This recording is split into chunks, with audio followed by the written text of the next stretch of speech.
Welcome, ladies and gentlemen, back to the IPL, the Illuvium Pro League, and today we have the last one of the regular season, which is a special one in itself. It's the final call event, where the top 12 players are going to be able to secure the spot for the World Championship, where there is $150,000 on the line. I am joined by Silent, the explosive one, and Caveman, the shiny one right here.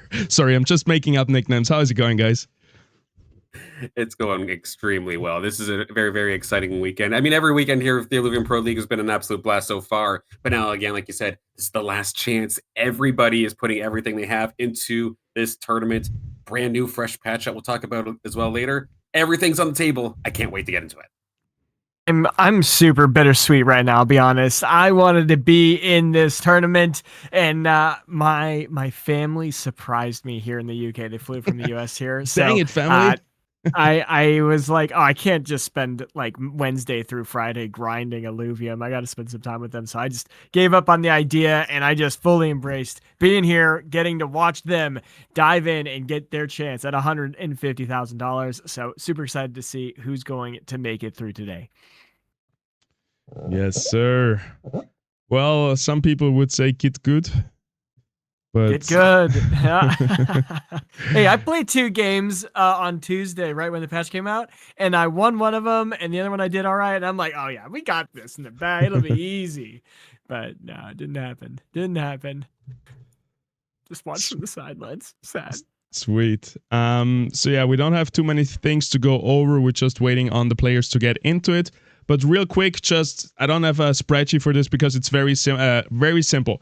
We have 32 players here in the final call. We see them right here. And they all play 6 games. That's basically it. After every 2 games, we reshuffle, so you're not stuck in a death lobby or whatever it is. But it's kind of Swiss, but you could also say a best of 6. So all 32 players right here play 6 games. And then at the end, whoever are the top 12 players by points are going to get into the World Finals, which is going to start next week. And then the finals of the World Finals is going to be in 2 weeks. So, yep, we are at the very end of the Illuvium Pro League here of season number 1. That's so exciting. And I'm very, very interested to see this format because, yeah, it's like a seeded, but like not truly Swiss, but kind of Swiss. It's an interesting little format. It's the first time I'm seeing it in action here. But just looking at the lobbies so far in this one, we see a lot of players that we recognize that may have just barely missed in that original global IPL leaderboard, that top 48. But one thing that does also stick out to me, there are a few people here that I have never seen before. And that's kind of exciting. Yep. A lot of newcomers in this as well. There was a 12-hour sit-and-go grind fest to get into this Swiss tournament. So these are the top 32 players. A lot of names we already know as well, though. Yeah, but a few newcomers coming in. I'm really excited to see them perform. And it's going to be a heated one. So we are joining now for game number 3. So we're going to have 4 games here in the live stream. Number 3, 4, 5, and 6. And we're going to watch lobby 1, 2, 3, 4, each one of them. So every lobby gets 1 game that we watch. And then at the end, we're going to see who has the best score. We can always check back on the scores and see who is doing really well.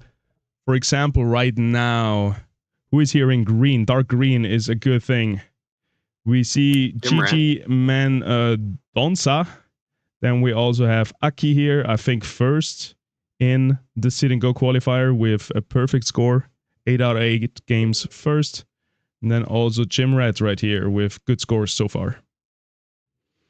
Yeah, Jim Rat's been grinding. Anytime I happen to get a chance to go play a ranked game, I feel like I run into Jim Rat like every 1 or 2 games, regardless of what time it is. They've been absolutely crushing the ranked ladder, and it looks like they're doing very, very strong, doing very, very well here in the final call so far.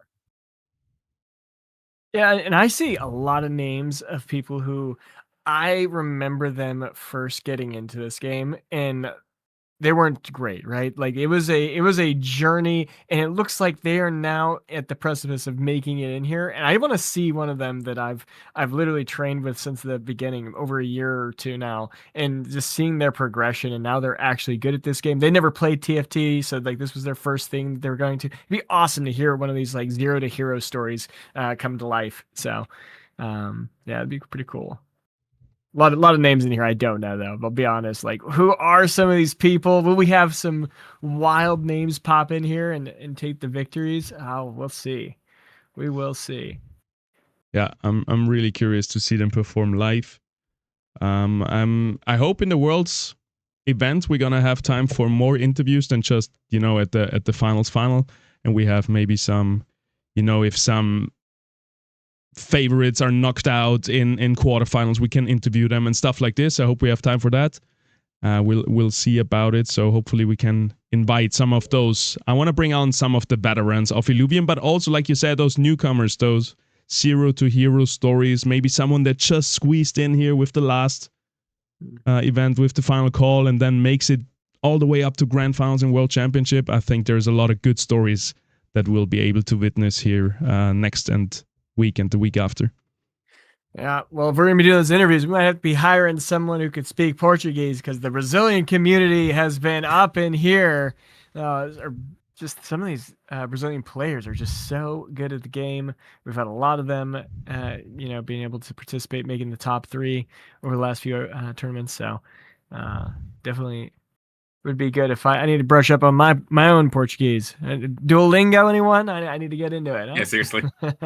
Yeah, it's definitely been the name of the story of at least this last half of the IPL regular season, because like early on, I'd say there was a relatively decent mix, but especially as of late, Brazil, I don't know what you're doing, but I need a piece of it. I need to figure it out. I need to get involved a little bit, because all of you, regardless of which team, which guild it happens to be from, they're cooking. Like, yeah, we see a lot of hype. We've seen a bit of guilds, but like Atlas, Monarchs, even in there in terms of the Leviathan side of things, like they're everywhere right now. OLA too, everyone. Yep. I was just about to give you guys your first Portuguese lesson, and my favorite part about Portuguese, it's similar like in French. Hello and how are you and good is the same thing. So tudo bem, and you ask tudo bem, and the answer is tudo bem, and then you ask tudo bem, and the answer is tudo bem. So it's tudo bem, tudo bem, tudo bem, tudo bem. Interesting. Ça va, ça va, ça va, ça va in French. Yeah, ça va, ça va. Yeah, exactly. Ça va, ça va. Yeah, I love to see all the Portuguese joining us. Sometimes I wonder. I don't want to throw any shade because, but a lot of the marketing efforts of Illuvium have been targeting Brazilian communities. So I'm not sure if Brazil is just next level in these strategy games, or if we would start targeting, for example, Germany or Japan or whoever country it is, would we also get those high-class players? Yeah. 100%. Like, there is an instance, I guess, supposed in this spot here where Brazil or the Portuguese community have a little bit of a first mover's advantage, but they've also been able to hold and like withstand any other pressure, because more people from all around the world are getting involved in Illuvium now. And it's not like, okay, a bunch of new people came in and they just get run over or something like any traditional North American esport that we've ever watched, regardless of which game it is. But with the Portuguese community, they've still been holding strong.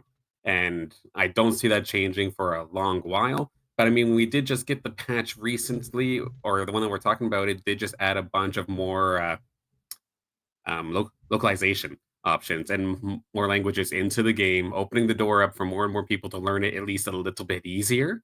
And I look forward to the day when it gets capitalized on and more people join us. Yeah, 100%. So I think players are slowly loading into the games. We're going to join them soon. And yeah, again, I don't want to throw shade because there is all other nations involved in Illuvium. We have a lot of German players, a lot of US players and everything. And Brazil seems to be dominating at the moment. So I think it's not really a question of where you're from, but how strong your community is. And it feels like Brazil, they're really like, they build each other up, they practice with each other and all of that. So I think that's the secret to success right here.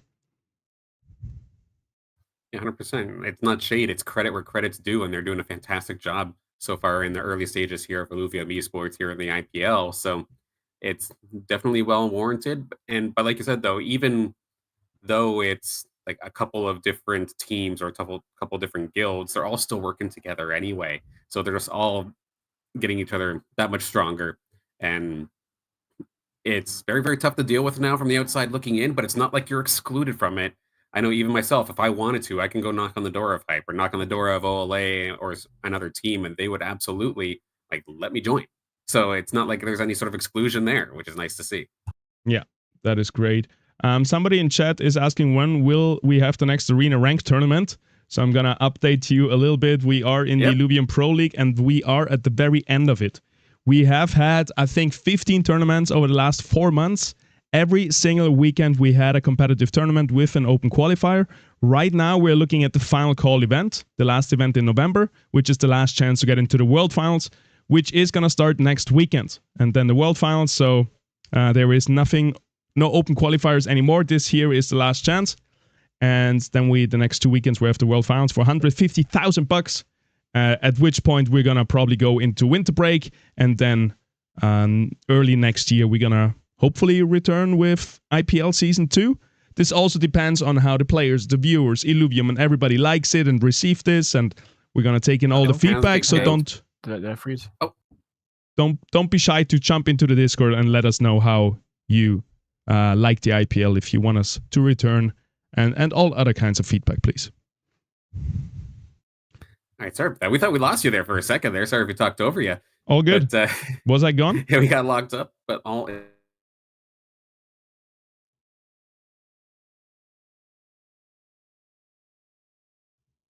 It's locked up, it looks like. It looks like it's going good for me right now. I'm in game.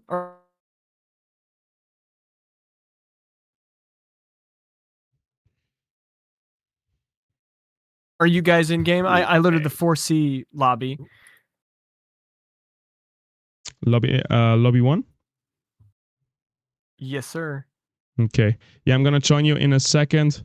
I'm just working through some technical difficulties here. So if someone wants to stream in Discord, I think that would help until I can connect.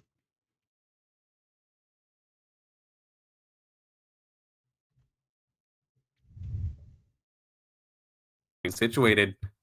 Let's see. Join you I think you can still hear me here, but yeah, I can. You had the opportunity to play at least a couple of games. What has been your favorite thing to kind of go through, or like go-to compositions? I don't know if our voice has gone through with it. Sorry, guys. But if it's technical issues. We're gonna be right back with the first game right here. We're just gonna go quickly into the break screen and gonna be right back in about 2 minutes. 1 second.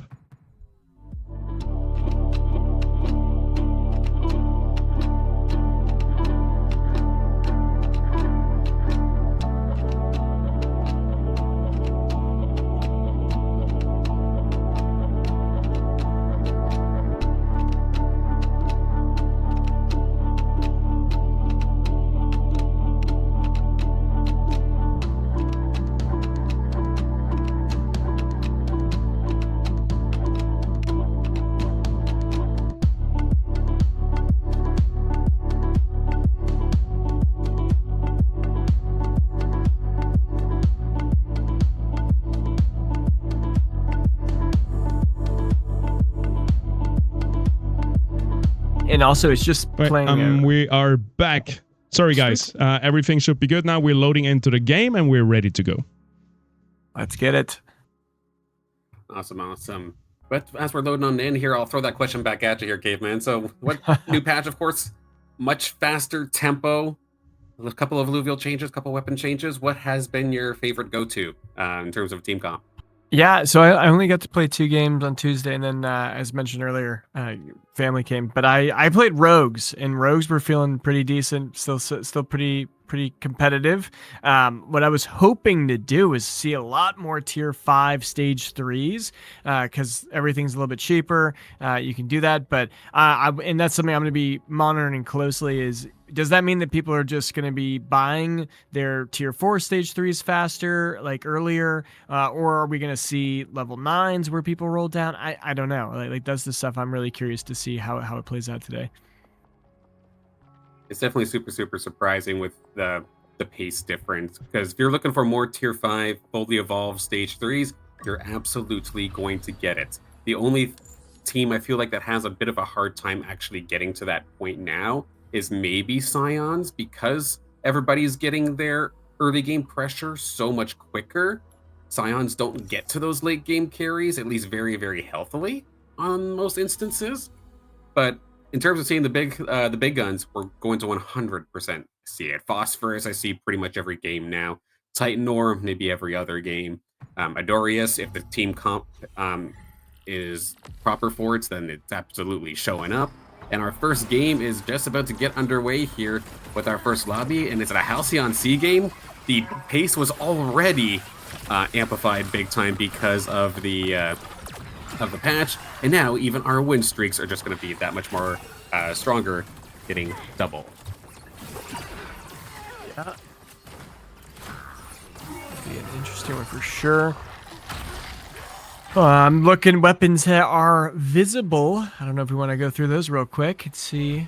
Let's do it. I'm not sure. Is this data accurate? Because we have so much money. I love that we now see the credits. Just so cool to see this live. So big shout out to Illuvium for the newest patch. We have the Rogue Water Weapon here for Brazuka. Aqua Blaster for Kryzen. Emberling Rod for Pedart. Mindbound Cleaver for Mr. Lancelot. Ripple Flail for Kisame. The Strike Boomerang for Balance. Xyz with also the Strike Boomerang, and Lava Gauntlet for Jimrat, currently on a win streak. Very interesting. The fire hype still seems to be rather prominent, especially there with the Boomerangs. Arcanite Inferno still rather strong. I'd argue it might not be the best, though, and it's the weapon currently being held by Kryzen is the one that I'm going to be specifically looking for. Steam Harbinger with Umbers in the last patch was already rather good. The fact that you can get that faster now is absolutely devastating and easily makes it one of the best, if not the best comp in the game, in my opinion, right now.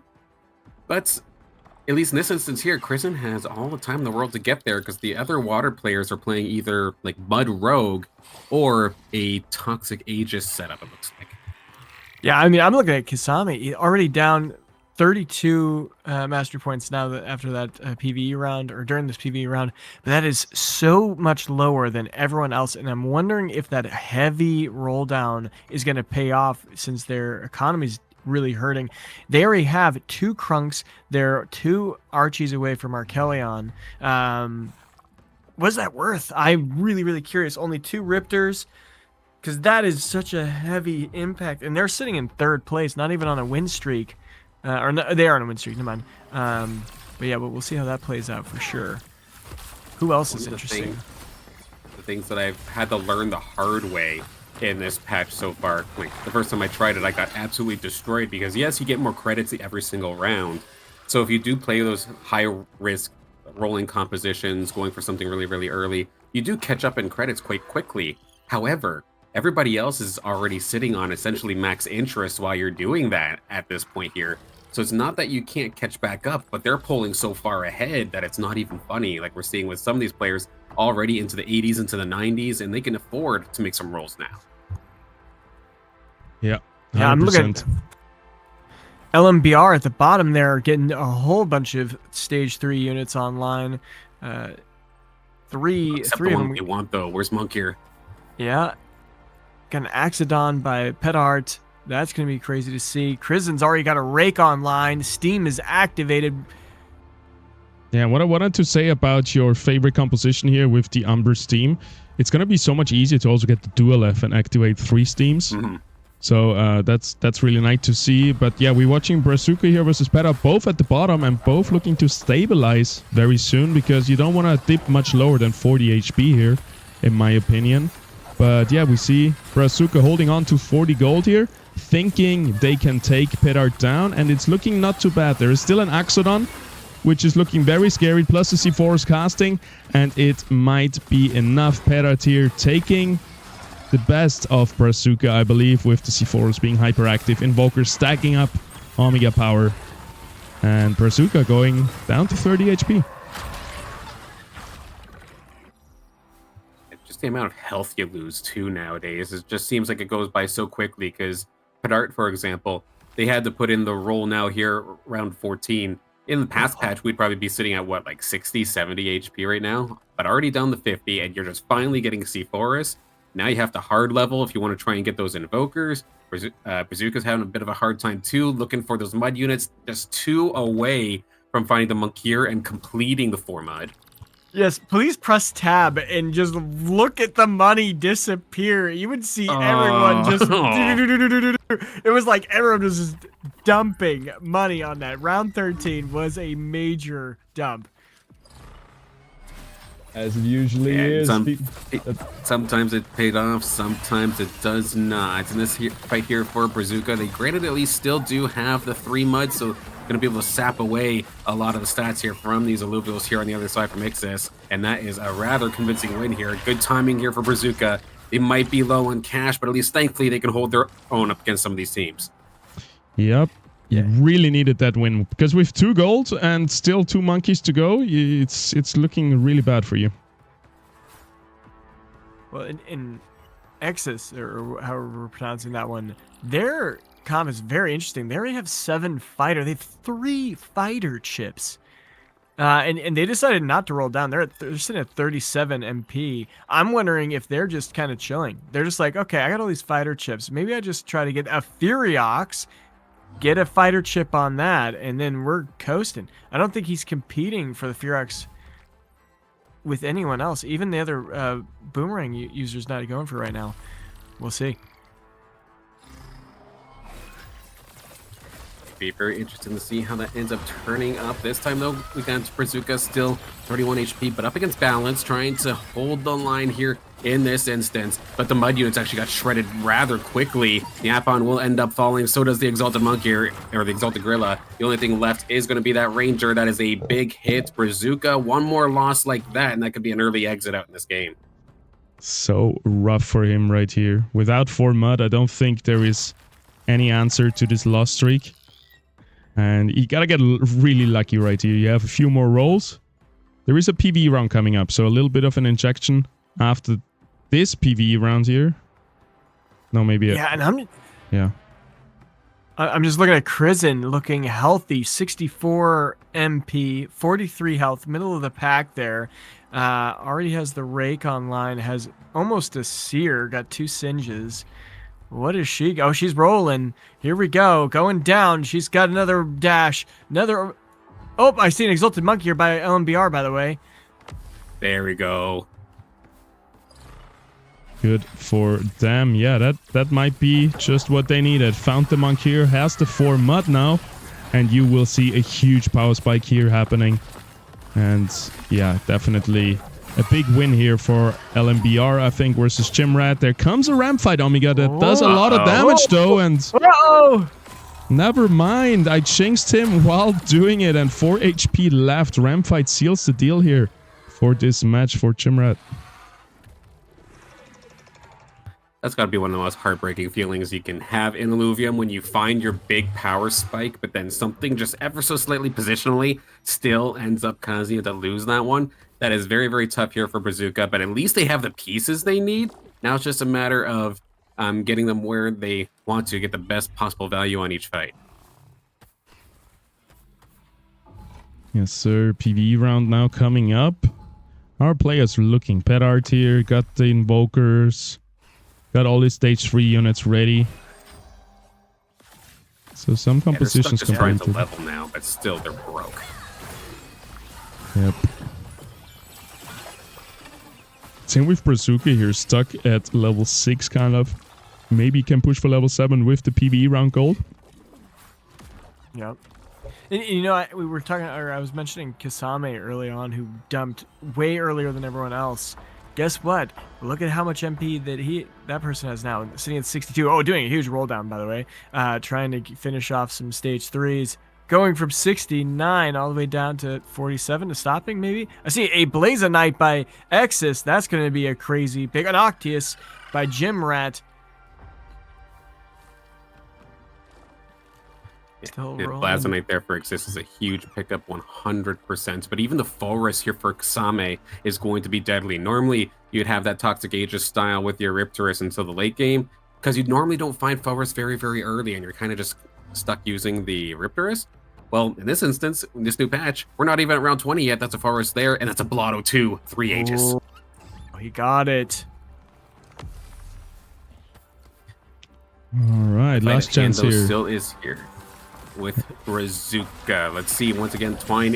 Its role is just to die essentially right in the middle. It'll probably do that momentarily. Holding the line quite nicely, though, actually. Hanging on around half HP. The Rake, in the meantime, has just been shredding away at the DPS here of Brazuka, and this is just looking very, very tough. The Monk here is going to end up falling. You found the pieces, but could not find the fight. Just too many levels down at this point here. Brazuka going to be our first elimination here in this game. Yep. That is a rough one. It is a best of 6, and that's just one of those 6 games, so it's not the end of the world, but definitely a tough one and hard to recover from that. Let's see. We got a race also going for the Umber. Lancelot, Mr. Lancelot's only 1 away, where Krizen's still 2 away. Krizen is in a fight. Actually, Lancelot! He finished it. That is not looking good for Krizen. Angiana slashing! Oh, and he doesn't even have Steam. He just picked that up. He's like, I'll snatch that and add it to my rogue collection.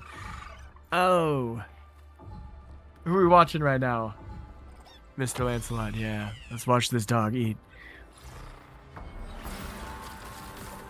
Dive into the back line, onto that Artes. Artes manages to get an escape, though.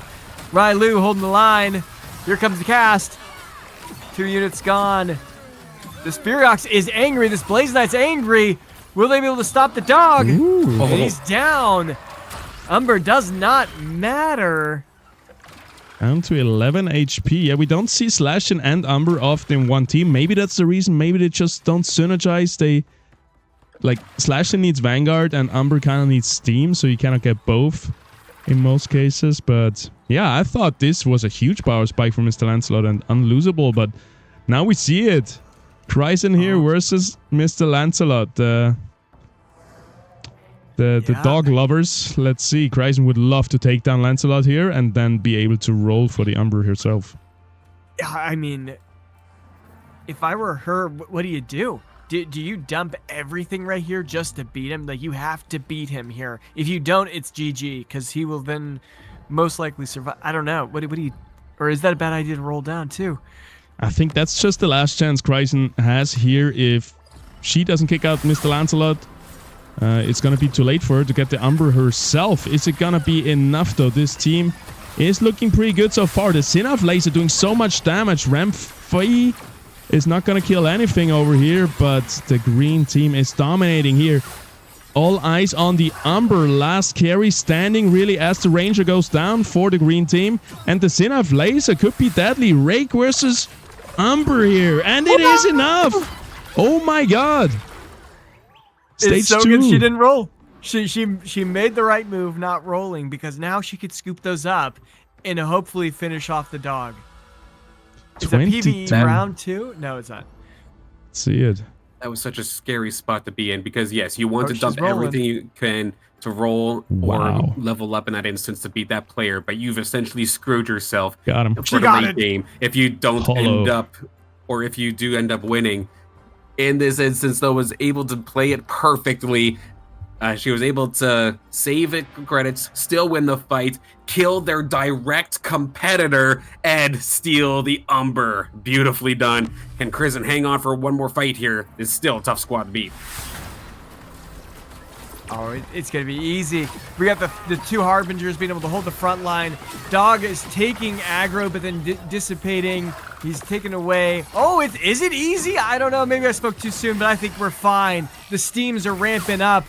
Umber is alive and healthy, and in last cast, Prison knocking... No, not knocking out. Down to 4 HP for Exis, 10 HP for Balance. This game's getting very close to the top 4. Yeah, that was all about the stun of Matu, buying all the time that was needed for the Sinnoh laser and the Umber to finish off the enemy team. It looked bad for a second, but yeah, there's so much more to come for Kryzen here with looking for one more Flare, looking for one more Riptor. So getting really close to those big stage 3 units. Mammut by Jimrat, that's going to be a very dense team, and I think Kryzen might be fighting him soon because I don't think she's seen him yet. That could be not a good fight. Yeah, it's definitely going to be difficult once those two end up going at it, considering the amount of air that is on Jimrat's squad. I don't think they have the 6 air, but still plenty difficult to try and hit those targets. We got a replay, though, of that last fight.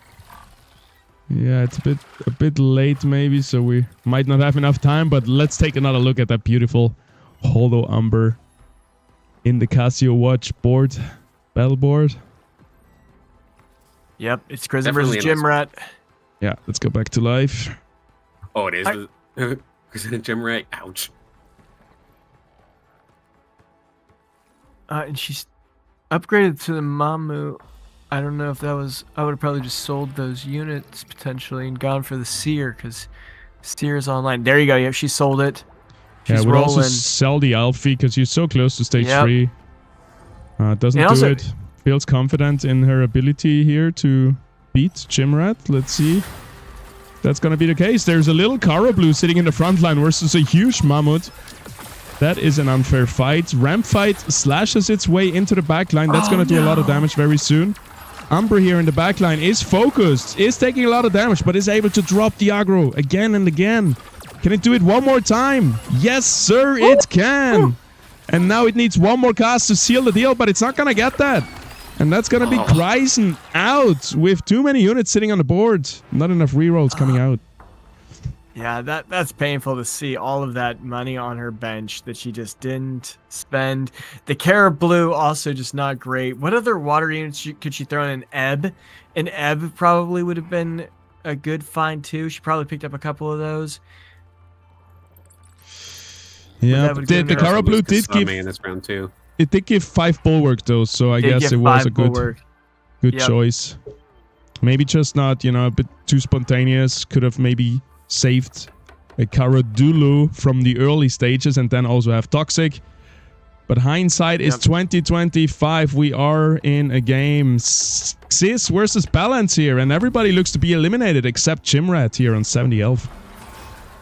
And Jimrat looks like they're king in this instance, but how about Balance and Exist? Somebody's going to get eliminated in this game no matter what. And right now it looks like it's just all dominance here for the red side. Exist looks great, but the Blastonite and the Scoriox from the back line, not only do they have the damage, but they might just have enough tank. But can the Ranger actually finish the job here onto the Scoriox? The Scoriox had to go all the way up the half field in order to even take a shot. And that is going to cost them the game, I believe. The Scoriox could not get the job done. Ranger clutches it out. I believe that was for Balance, but could be wrong. Yeah, no, Exis is out. Yeah, and with all those fighter chips, they just didn't quite pay out. That's gotta hurt. Gotta hurt. Jimrat picking up some Artes also, trying to go for a Monarch, get that Phantom online. Going against Balance. Petart is going... Oh, Balance... Petart's going against Balance. All right, that's the actual fight that's taking place here. Petart is finishing his Invoker clump here. Pretty nice. Got the Sinelf online. He's got Verdant. One Twine away from a Gnarl. Let's see if it'll hold against this full fire comp. All right, as we go into perspective of the Invokers here, of the green team. Twine is locked in, but that does not matter. Axodon is holding the front, and the red side is slowly melting. Huge laser here from the Sinelf. Ramp fight, Omega is not going to find many targets. Here comes one more here from the Arcalion, able to hold on. And the Invokers are able to dominate balance fire units, and that's gonna be balance out in third. We are in the top two. Way too thick. All right. With Balance getting knocked out, though, that means all of those aces should be back in the pool. I wonder if there's anything left in the tank here for Jimrat to maybe try and go for it. No, they're both broke, actually. Literally one coin in a dream. So what we see is what we are going to get unless there's any sort of selling, which I doubt we're going to. So this is going to be an exciting one. Yep. Yeah. I would like to see some selling happening here, though, since you are so low on health. But yeah, if you need to play to win here, not play to survive. Let's see how that one goes. Looking at that ramp fight, is it going to be able to get any sort of value on its first cast? It's getting kind of messed up a little bit here by the Carador, though. Held it in place for quite a while. Blind's going to come out, but it's not going to stop the Omega, of course. It does take down the Ador, at least. Yep. But there is still the Invokers themselves, especially the Sephoris, especially the Ranger. Double shock coming on through. That's a double Octius, all we see there in the background. We're seeing reset after reset after reset, and that is just going to seal the deal. Jimrat with a beautiful game number 3 here in our final call tournament. Love to see. It was the Ranger, guys. If you look back at that replay, the Ranger was sniping the Invokers perfectly. And obviously it was he decided to go with Phantom for it too, so it was actually the leading damage dealer, 7.8k damage. And you'll see that the first one snipes the Sinel from like the weirdest angle. It jumps and then it snipes towards the angle of the, and it gets through all the units and perfectly goes through to the Sinelf. Sinelf's in a great position. I want to see this. Here. That sounds incredible. And then big boom. How? Boom! There goes its health. And then the next one goes for the Sephoris. I don't even understand that. It just goes for the Sephoris right there. Oh no, it doesn't. That one does not. But the AoE effect did, and it clipped the Sephoris and finished it off. Or maybe it was actually a Gazotep that finished it there. But that snipe to the Sephoris was, I think, what won that game. And actually something that I didn't see, Vermilia was also top damage dealer. So good positioning there, getting that into the backline. Doing a lot of damage dealer with triple augments. Dealing a lot of AoE damage. Well played, Jimrat, looking really, really dominant here in game number 3. Oh yeah, let's take a look at the standings. Might be worth, because we didn't even go over it. Like 2 games have already gone through. Oh yeah, we did actually talk about those briefly. All right. Is there only one of each stage 3? Fox Oracle is asking in the chat. So there is a shared unit pool. So for, I don't know the exact numbers, maybe I can find them, but basically there is enough units in the pool to get 2 stage 3s, sometimes even 3 stage 3s. But the higher you go in tier, the less there are in the pool. So for example, at tier 4, tier 5, you cannot get 2 stage 3s. So there can be 2 Slashins on the board, but there cannot be 2 Umbers on the board, for example. In Fox Oracle, there's a data like spreadsheet in the arena chat. I think it's pinned in the Discord. I think that's where you can see how many of each are there. But I think I know them off the top of my head. I think there are 16 tier 3s, 15 tier 4s, and 14 tier 5s. If someone else in the chat knows that off the top of your head, feel free to share those numbers. And then also for tier 2s, there's 17. And for tier 1s, there's 18. So you can get 2 stage 3s for tier 1 through 3s, but then for tier 4 and tier 5, you can only get 1 stage 3. They might have changed that in this recent patch, but I didn't see it. Yeah, let me check out. And you need 9 for a stage 3, right? Let me check out. Oh, sorry. Yeah, so I messed up. I was thinking that you needed 6 for each one. I messed up my math. So it'd be 18 for a tier 3, 17 for a tier 4, and 16 for a tier 5. That's how many copies there are of each. I know it was like 1 less each tier. But maybe that was a while ago. I might have messed that up. But looking at this start, Jimrat looking really good with 23 points. Going to be standing very, very happy, feeling confident they're going to be in the top 12, getting in this World Championship. A lot of people in good this mid. Go ahead. I was just gonna say, good on Pedart though for that last game as well. I was talking a little bit in the pre-show how Scions and Invokers tend to have a little bit of a harder time finding those like super late game carries. Well, Pedart just completely ignored that and just made sure that they had the fully evolved tank line, just going for all the stage 3s instead, and being able to hold, because they were probably within 1 or 2 losses of getting knocked out since what felt like round 13. So good on them to keep going here. But yeah, Gemrat looking absolutely perfect so far in this one. And as these numbers are coming in, it looks like the threshold's gonna be around 18 to 19 points right now for the top 12. So if you're below or around 17 points, you're gonna be feeling the pressure. You need to do really well on the second half of this tournament to flip the script, get back in the top 12. Fortunately, some of these players are really struggling. We'll see if they're able to bring it back. So I'm not sure if you said those numbers, but I got the quantity table here. So we got 20, Yes! 20 tier 1 units, 19 tier 2, 18 tier 3, 17 tier 4, and 15 tier 5. Oh, it drops to 15 for tier 5. Oof. Okay, so there's 2 less on the tier 5. So we have exactly 2 stage 3 amount, like 2 times 9 tier 3s. So if somebody has a stage 3 and somebody else holds on to one of those copies, you cannot get a stage 3. And tier 4, tier 5, you can only get 1.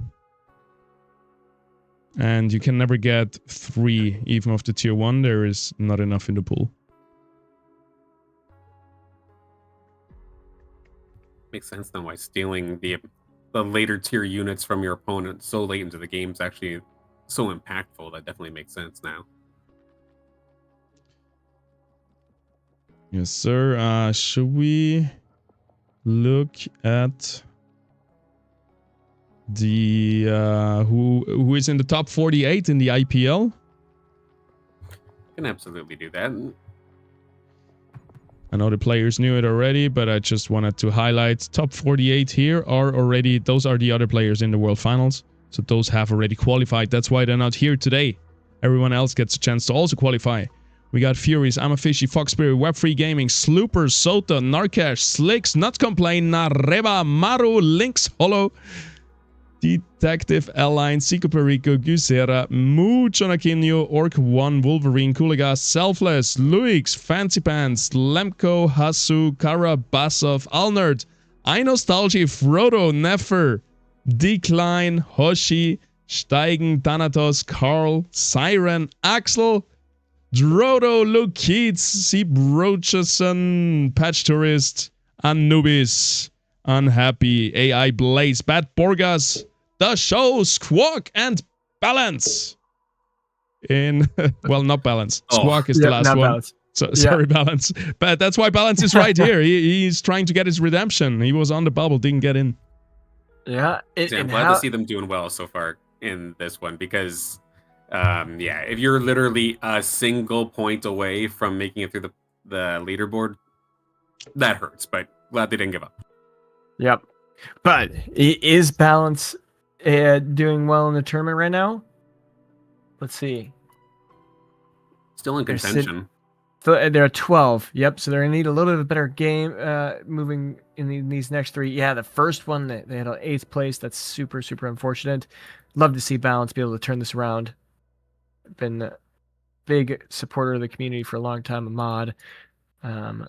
Definitely good to see him still pushing hard here, though. 12 points is rough, yo. Yeah, I'm thinking it's going to be like around 30 to 35. That's probably what you need as a total to win this. So it's going to be, you're going to have to do a little bit better in the second half.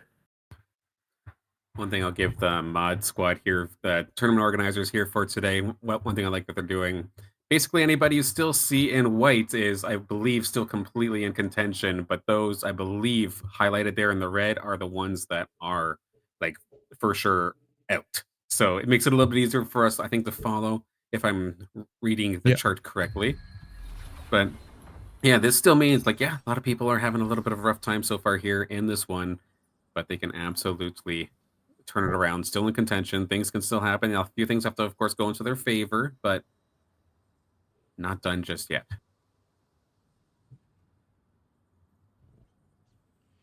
Yes, sir. Oh, I see. Texan and Patat. They gotta get up too. Let's go. What are we doing? Yes, sir. By the way, a little disclaimer. I think the people in red are rage quitters because everyone plays 6 games today, right? And if you have like 2 losses back to back, you're probably going to be like, all right, guys, I'm out. I don't... It would be cool if everyone stays, but I can understand. And so we might see some lobbies where there's 7 players and 1 bot in the very late stages of this tournament. Just as a little disclaimer, but that doesn't change much. Then my bad. It's all good. It's basically what you said. They are technically out, and that's why they probably left. We'll see later on. I just wanted to prepare everyone for that this might be a possibility happening, and it's okay for this stage. It's understandable, and we will let people go.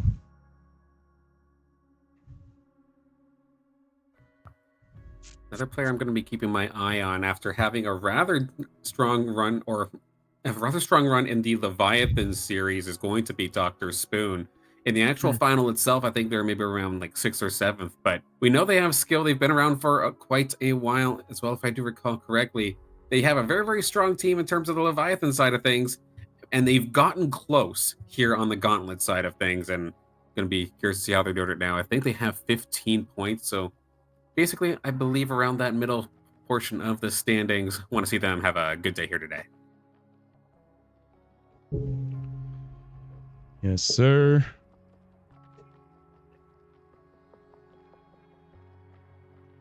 All right, we are waiting for players to jump in. I think they have already jumped in, and we're gonna join them in just a second.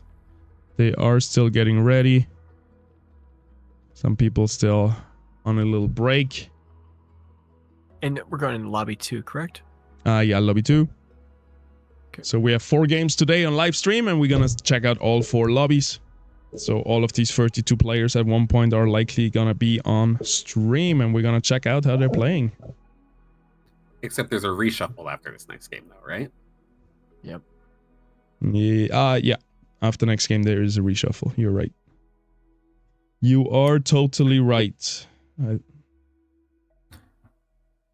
Because otherwise you might get stuck with really hard opponents, and this reshuffle,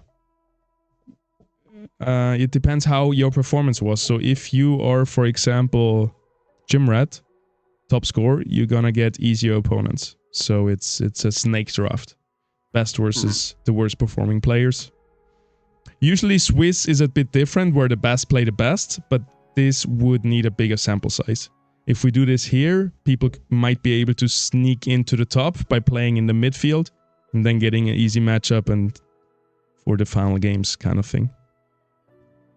No, this makes sense, and definitely rewards those that just come out of the gate swinging, basically. And whether it's an easier opponent or whether you just have a little bit of a more relaxing time through the next couple of games, you never know, but at the same time, you still want to keep it up and stay on the top if you started on top, because you could all of a sudden find yourself in what could be a makeshift death lobby. Yes, sir. Okay, as we still wait for the lobbies to finalize, we're just going to go into a quick break screen, and we're going to be back in 2 minutes with game number 4 here in the final call event. See you guys in a bit.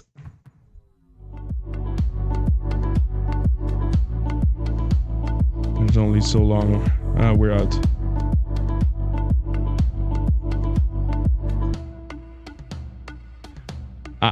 I was running out of stuff to talk, so I was like, let's throw this in a break.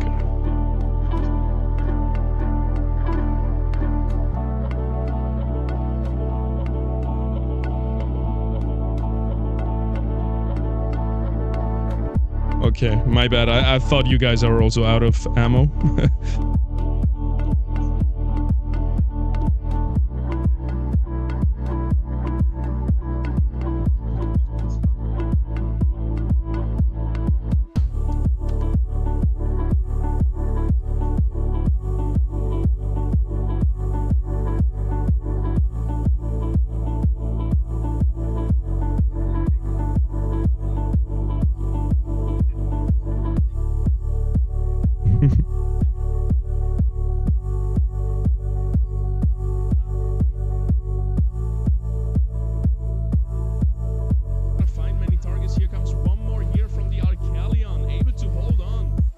but the invokers are able to dominate balance fire units, and that's gonna be balanced out in third. We are in the top 10. So this is gonna be an exciting one. Yep. I would like to see some selling happening here, though, since you are so low on health. But yeah, if you need to play to win here, not play to survive. Let's see how that one goes.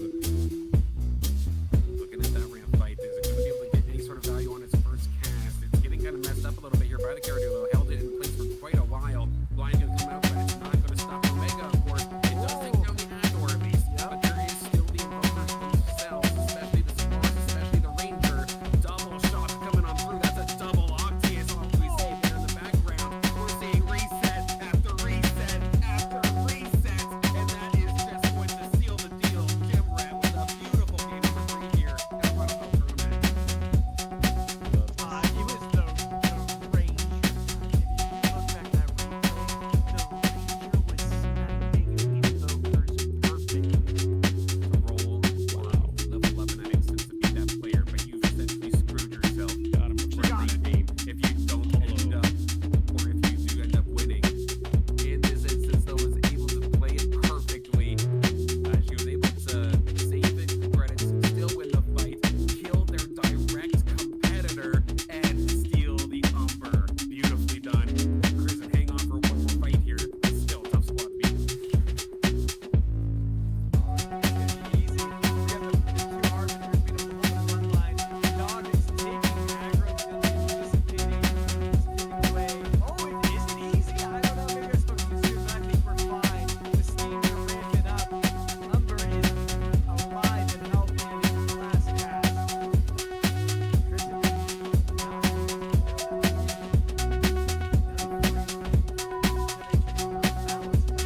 very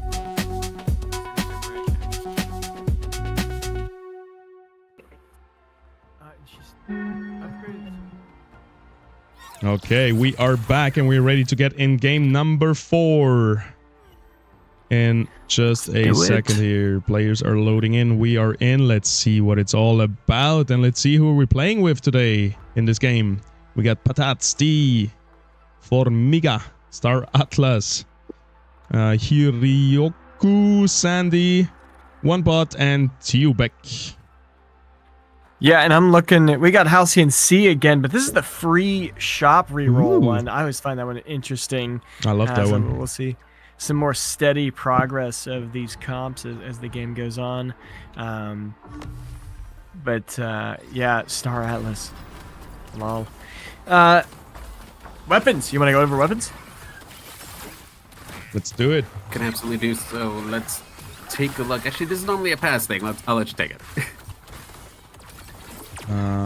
Yeah, so we got, let's start from the bottom. Teo back here with Shadow Maul. Haven't seen that much in the last few IPLs. We got the Aqua Blaster for the bot. We got Embling Rod for Sandy right here. We got the Vinebound Cleaver for Hiryoku going for Rogues. Uncontested, it seems like, as we have Arrow Edge for Teobag, Scepter for Stee, Earth Scepter, Water Fighter Blade for Patat. And yeah, that's pretty much it. The Elderwood stuff here for Miga. No fire boomerangs, no fire weapons in general. And those were Wow. the two that they were battling it out for the top 2 last game. So very different lobby here. Curious to see who takes the win here. Economy's already quite different too. You got ST sitting with 21, but then you got Patat with 40. They're both on win streaks. So that's interesting to see. Bottom are both sitting in the 20s. Let's see who's making the correct strategies. And real quick, as we're taking a look there, just to call out the Matu in the room here. So with bot 2, that is actually a bot, but because somebody left. Yeah. Okay, I just wanted to Two in the confirm. room, I love that. The little bot could maybe throw a wrench into somebody. I mean, it could really mess somebody's day up. You never know. I mean, they look like they're ready to play Steve Arbinger. Can you imagine? They would be uncontested. If you are not placing at least 7th in this lobby, we're gonna remove you as well. But actually, like, I've never seen a bot named Bot, so that'd be interesting. Yeah, that's what surprised me. Yeah, I think that's new. I could have. Oh, okay, it's new. Very well. They don't have those fancy names anymore. I'm not trying to fool anyone. I think that is just the case when you have like tournament lobbies with pre-created lobbies and stuff like that. Yeah. Why is Bot 2 playing in 2 lobbies? This is rigged. Multi-accounting. Shut him down. Shut him down. Shut him down. Very well. Yep. Get him out of here. That's exactly what it is. That's funny. But yeah, again, just a placeholder because somebody had left the group. And also a little disclaimer for possible players in the World Championship that are watching right now. We might introduce player cameras just for the reason of controlling multi-accounting, because that's a problem in esports as old as esports itself. People trying to cheat the system, game the system. So we might have to have player cameras, check IPs and stuff like this just to keep everything fair. And would be cool to see some of the faces of our players. As I say, I don't want to be calling and screaming that so-and-so has won the World Finals of the IPL. And Paz, as much as I love what your Illuvium character looks like and see the funny mustache, I'd much rather see the reaction of you in your webcam as you win that. So even just for the attachment, the personal and the entertainment side of things, I'd love to see all of our players with a camera. Yes, because the top players in Illuvium are the stars in Illuvium to some extent. And the faker wouldn't be faker today if you have never seen their face. So we also want this fandom to grow. And it's a really nice thing, I think, to have going for the community. And yeah, let's take a look here at the stats, at the economy. We are coming up to wave number 13, right? That's your favorite wave, I believe, Gavan? Yeah, no, it's crazy. But I want to point out really something interesting here. We got SDE sitting at first with 37, but they're also level 6. So, yes, they are way lower in economy, but they just slam levels. But you look at, like, Patat, he's level 4 at round 8, which is just wild to me. But he already has 72 MP, and he's going to be coasting. He's clearly going to be going for a mud comp, or at least that's what I imagine with that Sylphid Blade. So we're going to see him start doing some aggressive rolling, probably right now. He got to level 5. He'll dump 15 gold there. He's starting to scoop up some units. You start seeing that 83. Or is he going to hold? I think the tactic would be roll down to 70 to max income, right? And stay above 70 until level 13, wave 13, and then do a hard reroll to find everything and stabilize, depending on the HP later on. Especially because you have other fighter units that are trying to scoop up other Earth unit like Sura Tubek, getting a lesser monk gear there too. So he's going to be fighting over those monk gears. You got to push now or you won't get any. And maybe Patat kind of hurt himself already by not doing that, because there's already Star Atlas already has a greater monk gear. Yep, we have a bunch of Apons as well in the field right now. So yeah, it's definitely gonna be a bit harder. But the good thing is he's sitting at 80 HP, which is pretty healthy right now. It's not bad. And like having the 2 Predators, at least there's a small little power spike there. Yep. And at least so far, monk here isn't that heavily contested compared to some lobbies. Yes, Stars has one. And then Sura Supek has the 1. But that's basically it. The one thing I'm going to be following personally, though, I saw it, where to go. It is actually Stars that does have it, is the fully evolved Relentless Hydra Lynx. Of course, I love spamming Lynxes on the ranked ladder, but there's one thing that I've noticed with this new patch. A lot of the time so far when you have these big fully evolved Lynxes, it's meant to kind of just carry you through the early game, have you somewhat healthy into the mid game, and then swapping it out sometime later in the late game unless it fits your composition naturally. What I am noticing is Lynxes are essentially terrible right now. That power spike would normally carry you from early to mid game just does not exist anymore because people are able to get their other alluvials and get their economy going so much faster. They're looking to prove me wrong though. So far so good here in this fight here for Star is going to be able to clean that one up quite nicely. Yeah, he just steamrolled Patat there. That's got to not feel good. Losing against the other fighter comp could be, a sign that you're not in a good position.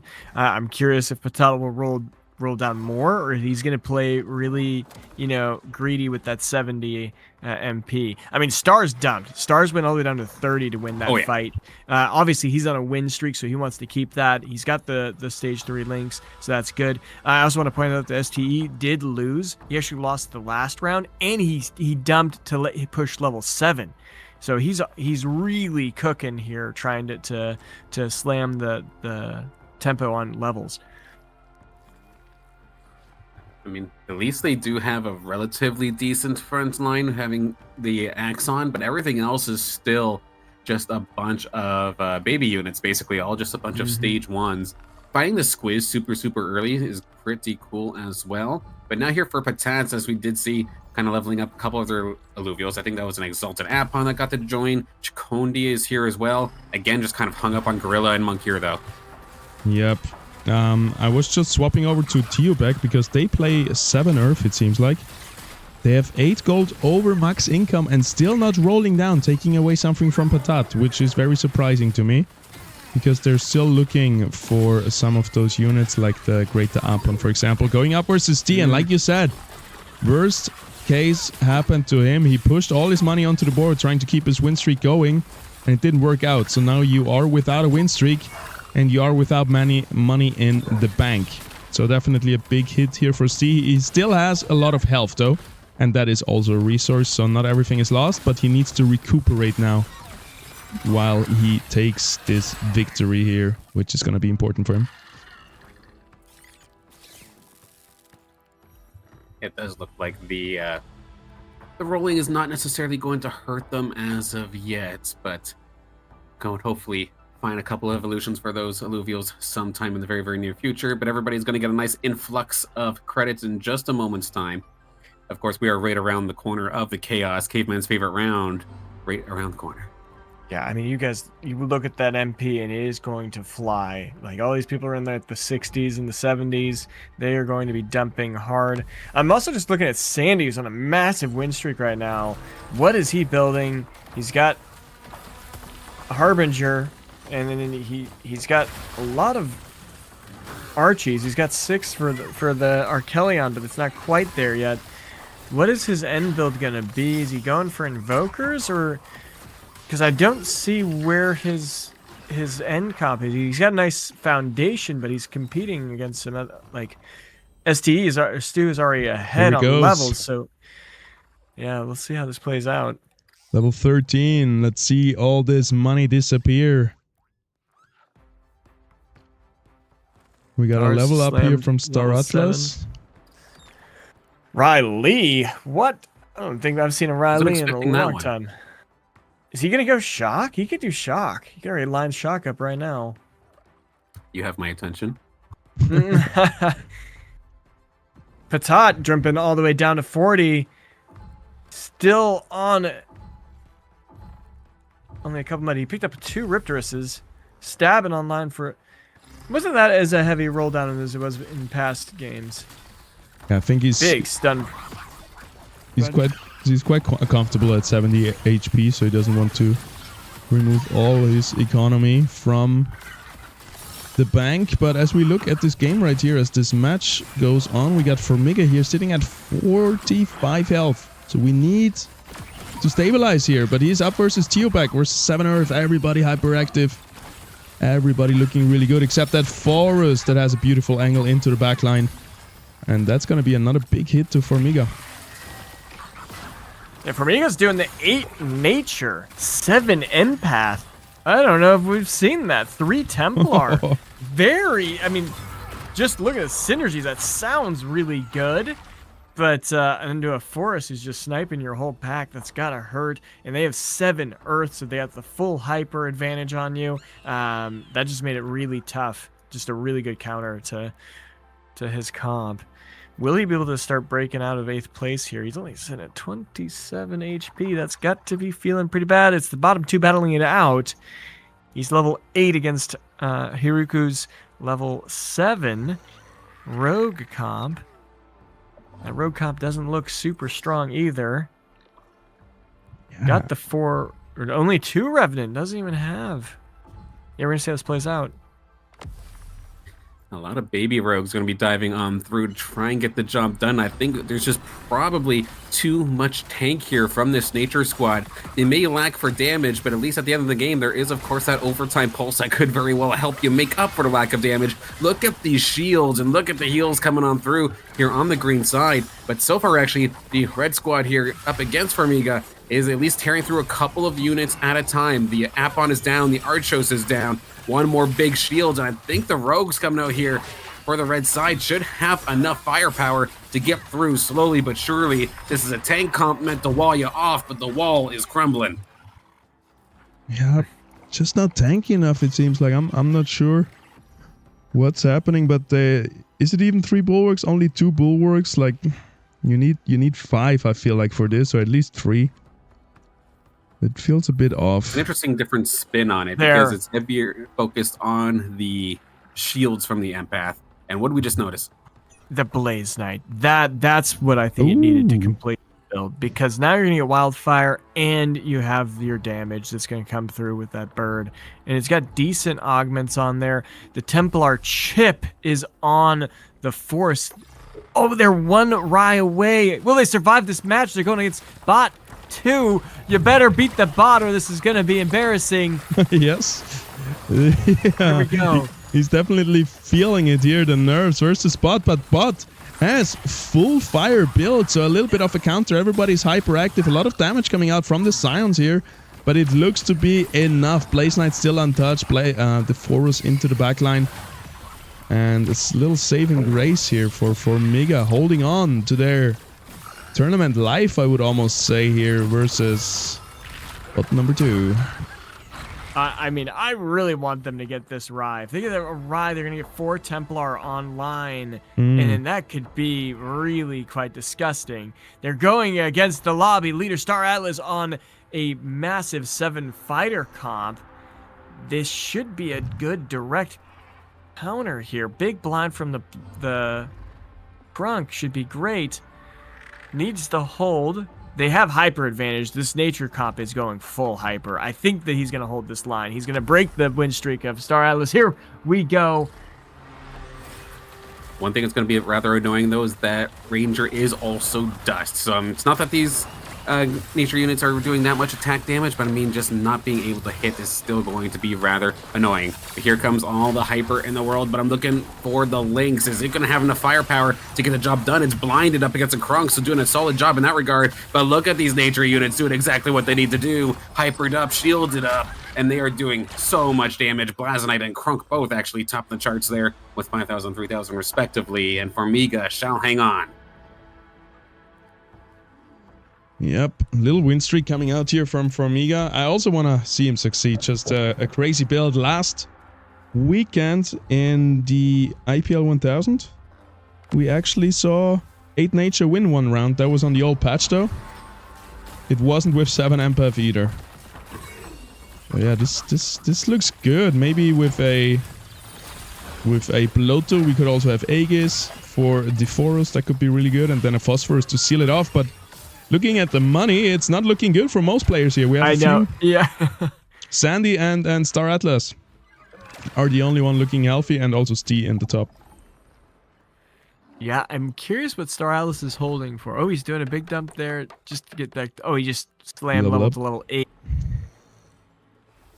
Is he just waiting for the Forest players to die off and then scoop it up? Oh, he's rolling. He's rolling for behemoths. Yep. Tot found 4 mud. Tot locking down 4 mud. And 1 away from a Rye Plants with Predator. A 3 Predator, Berserker, Ryplants. That could be gross. That just one-shot pretty much everything on the board. I'll get to see. It's very well could be the finishing blow here for Formiga if they cannot withstand the onslaught from this 4 Mud squad. But they have, I think, the numbers advantage. But still, gonna be a tough one. Yeah, pretty much the worst nightmare here from Formiga going versus Patat, who just found his huge power spike with 4 Mud. Let's see if it's gonna be enough damage-wise. The Ranger is currently leading. Mud Berserker here coming in for the red side Ranger. We're taking down some Mud units, but the front line is dead. And there comes the big monk here, ready to pounce onto the back line. Those 3 are holding on pretty good, though. Another shield coming out for the Ranger. Is it gonna be enough? Another shield. Look at that sustain. What is happening? Oh, okay. Have it your way, Formiga, and takes down the 4 Mud with a crazy performance of Adoredo, Ranger, and Blaze Knight.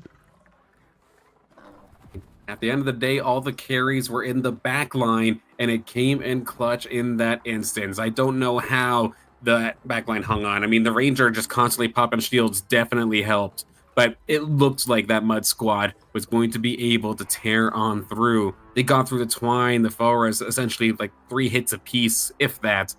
Did so much damage. But now we're seeing a few more things, including, I think, did I see that correctly? Attached to that Mud squad is now that Predator boosted Rip Lance. That is going to be crazy. But we have another fight here. Formiga hanging on, but just got a blotto.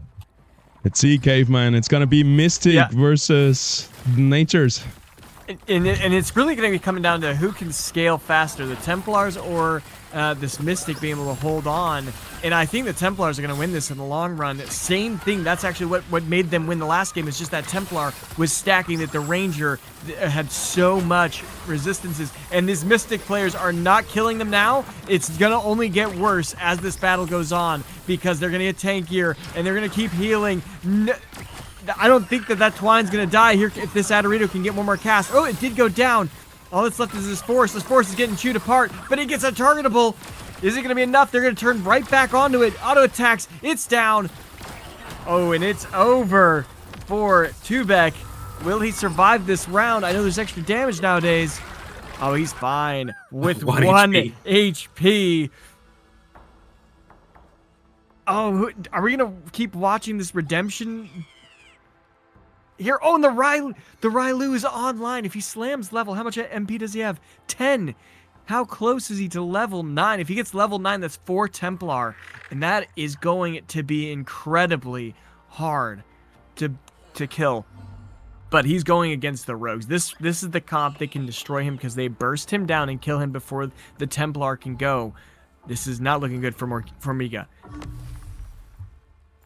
No, this is looking problematic here because I am seeing the classic Rogue Revenants coming up through here. The Penguin has that Revenant ship and it is absolutely disgusting if it gets left alone. But as of right now, it is getting targeted at least a little bit, and I don't think it has necessarily to sustain the hang on. It's immediately going to end up falling, but so does a lot of this Kree squad here for Formiga. Here comes the ramp fight to the skies. It gets shot down before the damage comes out. The saving grace, the shield, the Malura's down. Now it's just down to the Vermilier, and it is not going to be able to get the job done. Formiga hangs on. We lose Sandy in this one. Oh my gosh. Okay, if that's able to sustain, I think Formiga's onto it. Like, if he can get to level 9, this is going to be an incredibly hard pack to break through. This is crazy. I love to see it with the blow to now finally the front line is really good. And we have 4 Templar on the field now. How did that happen? Are we level 9? Yes, we are. Found a way onto the board. But now up against Steve, who's got plenty of firepower. And if there's something that can burst out Templars, Scions would definitely be the way to go. Let's see it. Blaze Knight is stuck in the corner, not in range to attack anything, which is heartbreaking as the laser comes in from the Sinnoh. Doing not much. Going just into shield, but there comes also the Goliath stun. And everything else is targeting here the backline, which is, as we know, so good at sustaining. And we have the shields, we have the heals. Another Sinnoh laser does basically nothing And it seems like Formiga found Exodia, the unkillable Demon King, is gonna go all the way and is gonna take down Stee right here. Squeezing their way up to the top 4.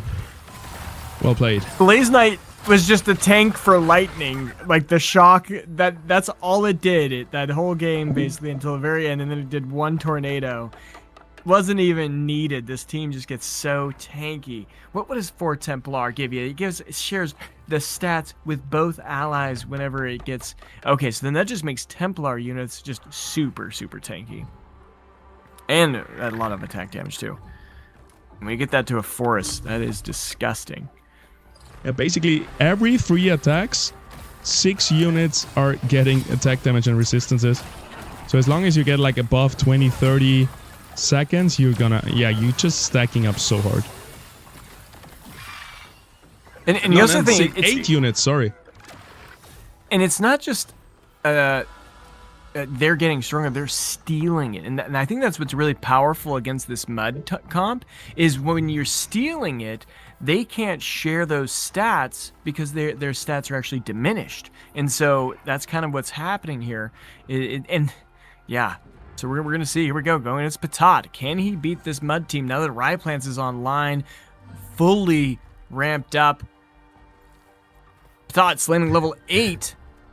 Getting just a Fern in there to give some extra utility. Get some tornadoes coming in. Here we go. Between Mud stealing and Templar stealing, it seems like everybody's loaded their decks up with Snatch and Steals, but we'll have to see which one's going to be able to hang on and sustain through this one. My money is on the Nature as of this moment because they should be able to heal on through in theory. Blotto is doing a fantastic job up against our Riplance, but is going to end up falling. Riplance is still extremely healthy. I might have eaten my words, but we've seen this before. We've seen how well the Templars can share the tankiness. Is it going to be enough, though, to go up against that big old carry, that big old Riplance? Yes, it is! Once again, the backline holds. It will take care of Patat. Give him one more good shot once again. Not going to eliminate them, but we very well might see another one. No, it's actually Stee and then Hiroku, all in single digits. I was watching that Ryeplants go. It had started at like, what is it, space?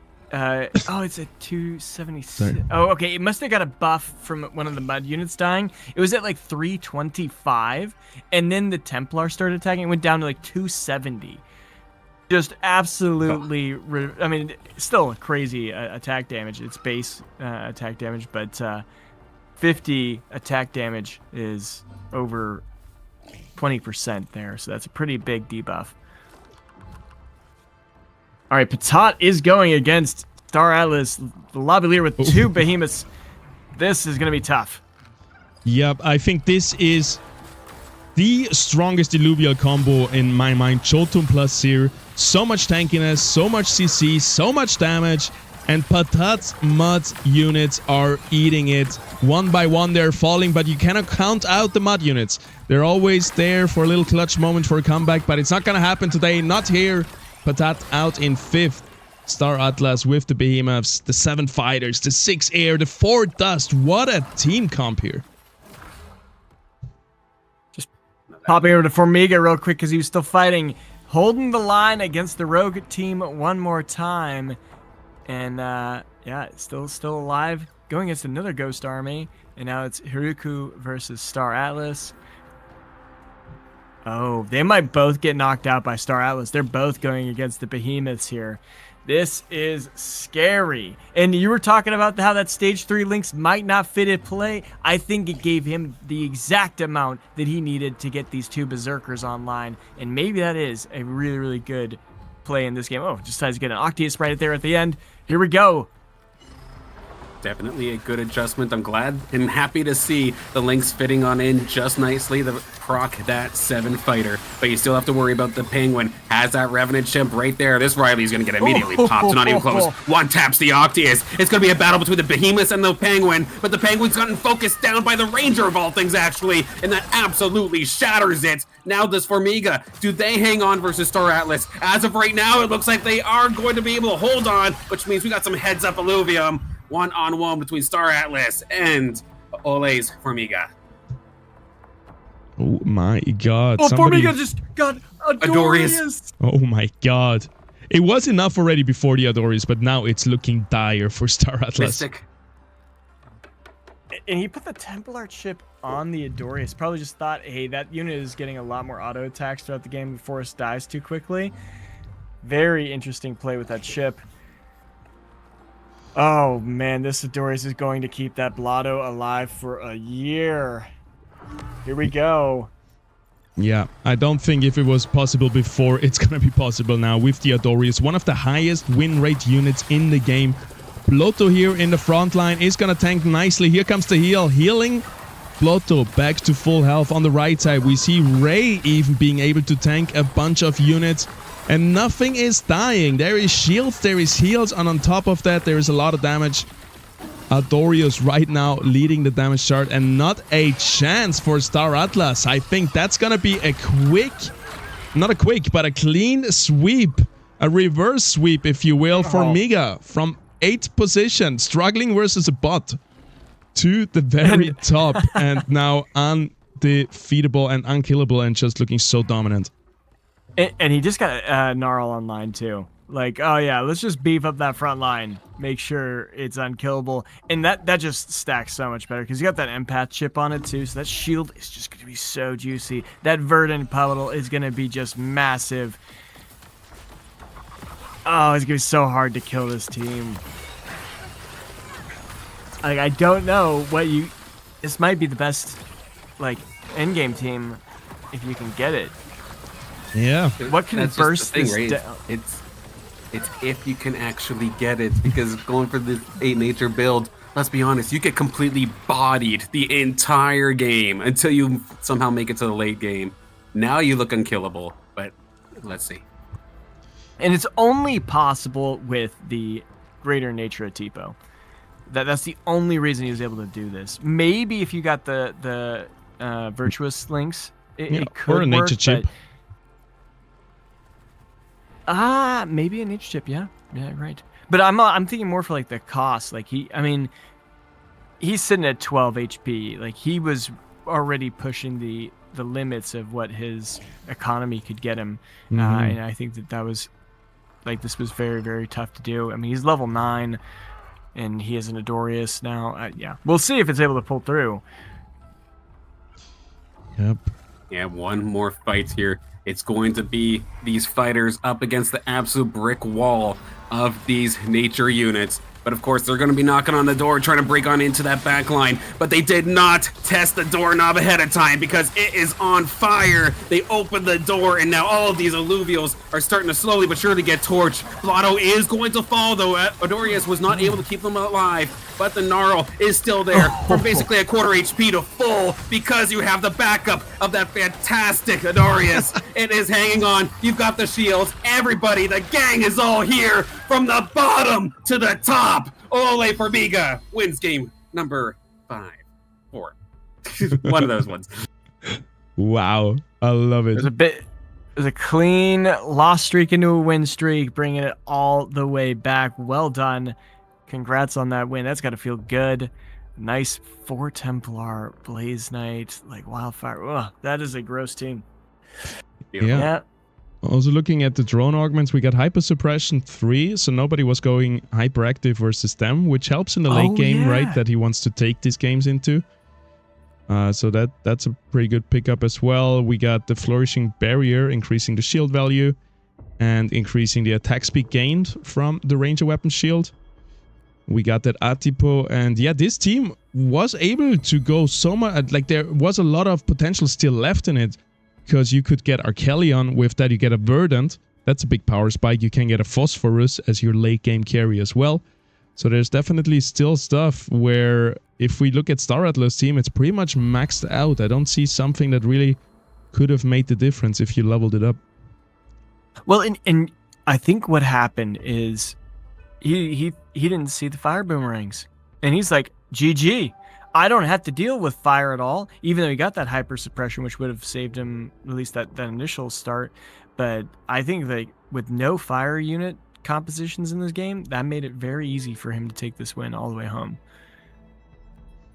I can definitely imagine, like, one thing that shuts this team down would be like Skoriok surrounded by other fire units. That's what I was thinking. Yeah. Yeah, He had Scorios the could definitely. Scorios, but it was in a Earth-based team, so did not have that much to worry about. I mean, we have seen it all the way from last place, so yeah, nothing crazy happening here, just so much ahead, it feels like. I mean, the crazy stuff is, for example, Phosphorus was not existing, just instantly died, and the Blotto is just getting healed and healed and healed, and once it's dead, then the Null steps up, or the Twine. Yeah, and I also think he did a positioning error, Star Atlas did. If you're going to use your behemoths, you need to line them together. They need to be attacking the same target so they can burst it down so it's not getting in those heals. And he spread his behemoths out, and they were targeting different units. He also decided to go with his ranger being a berserker. And I think 3 behemoth would have been better in this case to try and chip that down. Because he didn't have bulwark, so he doesn't have the big resistances up front. If you can quickly burn that down, that could be key instead of berserker. Yeah. Either way, really good game by Star Atlas. That's probably putting him pretty high in the points. Maybe we should check that, see how he's doing there. Star Atlas, yeah, 26 points, looking good there. Formiga, 26 points, managed to pull himself up. There we go. So he was a little bit lower too. That was a huge win for him. His first one of the day. And yeah, it's going to feel really good to be sitting at 26. Oh, we ordered this by points now or something? No, we didn't. Oh, someone did for a second. They're probably getting ready to do the reseed, so that's probably going to be ordered for the time being. So this isn't necessarily your groups just yet, I think. Yeah, the groups will take a minute. The scores are final though, so we can definitely see some players being at the very end. Like it's not very homogenized, or how you want to call it. It's very black and white. Or red and green, rather. Some people are up at 30 points and the others are down at 4. And then remind me, how many make it tomorrow? Top 12. Not tomorrow. Today is the day. We have 6 games and top 12 at the end of this. I'm used to there being a stream on Sunday. I am an absolute bot. Don't mind me. That's all right. Yeah, so top 12 after these 6 games, 2 more games here, and the top 12 will make it into the World Finals of the IPL. Yeah, it's looking like 19 points right now is the top 12, and there's a tie for that as well. Don't know how the tiebreakers are working in this tournament. As always, we have a highest placement, amount of highest placement. So if you have a win, you win the first one. Then how many wins do you have? After that, it's the score of the last game. And then I think it's coin flip. But it shouldn't get too good.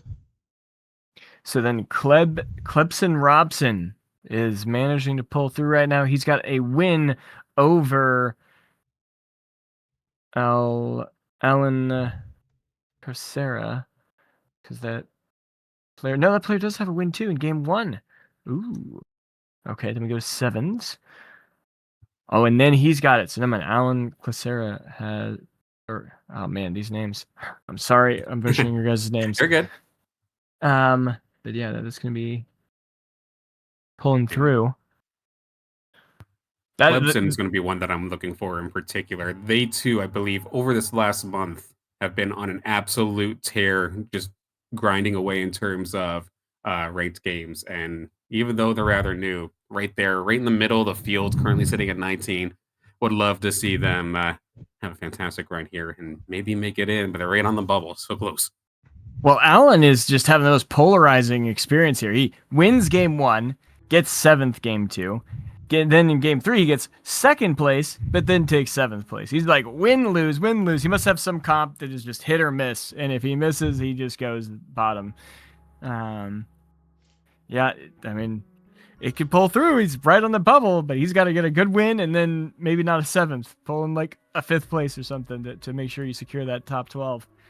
We'll see what he does. That almost sounds like the description of someone who might dedicate themselves to mud. Like sometimes you just win the lobby, sometimes you just end up last. Like it's how it goes sometimes. Well, I think in both games, Mud didn't perform well. What did Patak get in that last one? I think they were upper half. Mm, What Fifth, happened maybe? here? Fourth? Wait, sorry, I wanted to just sort this by...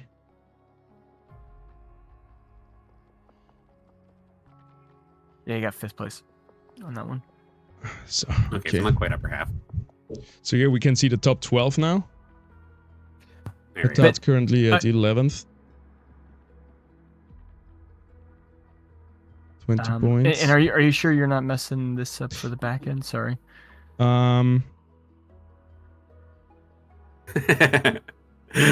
Erica Tholke, sorry, just give us a moment.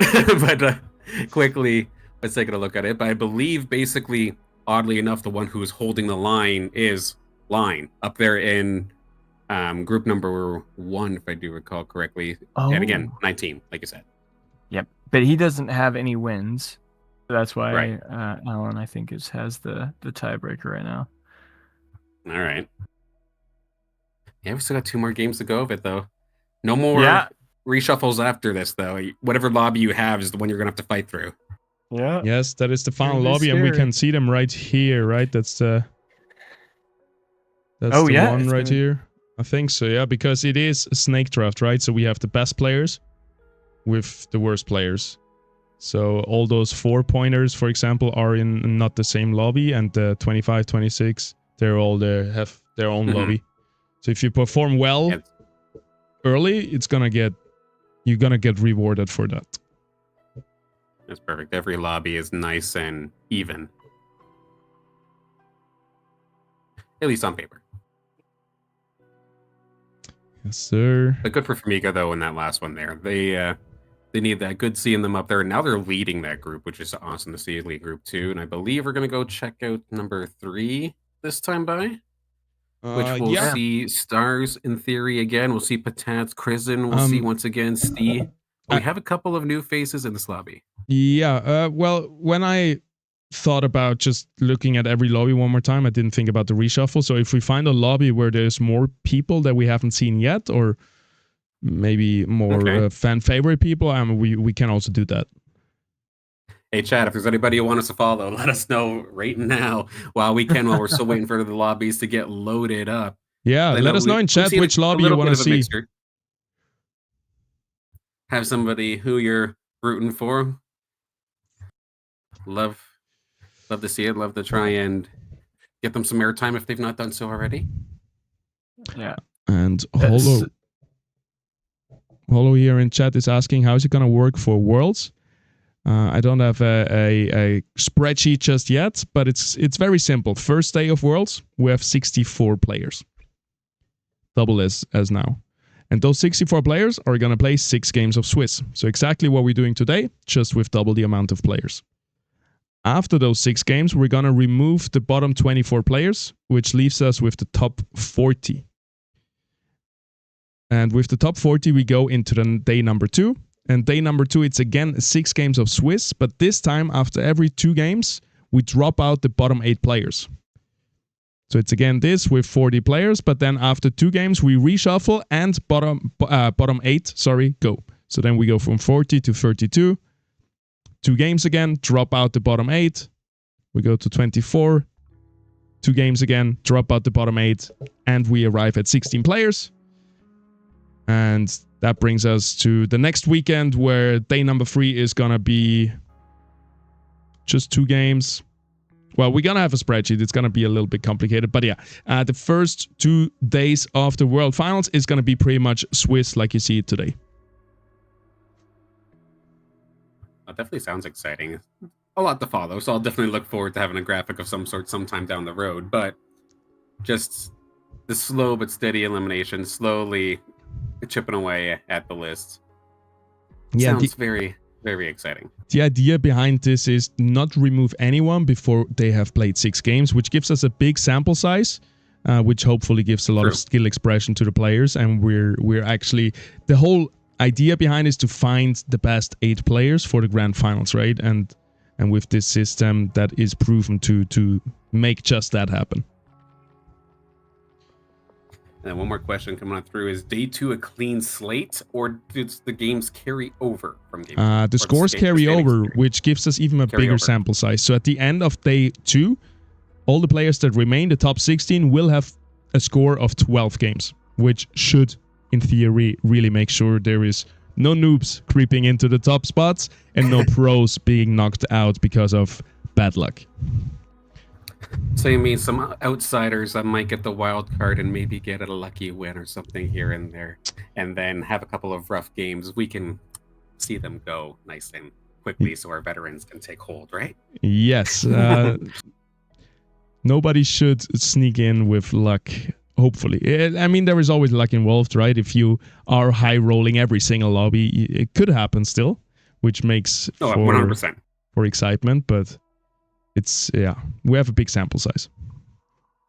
No, as much as I know chat will know that I'm always for the entertainment side of things, I am very, very happy to see that there's also like true competition still in this as well, which is also why I'm very, very happy so quickly that Illuvium, within 2 days of the patch coming out, reverted a change in regards to weapon selection. Because going into this patch, you couldn't actually see what your opponents were picking weapon-wise. So you're always going in blind, which, as an entertainer, I think I was joking around with you earlier about this. I would have loved to have seen 8 fire boomerangs in one game and see how everybody handles it.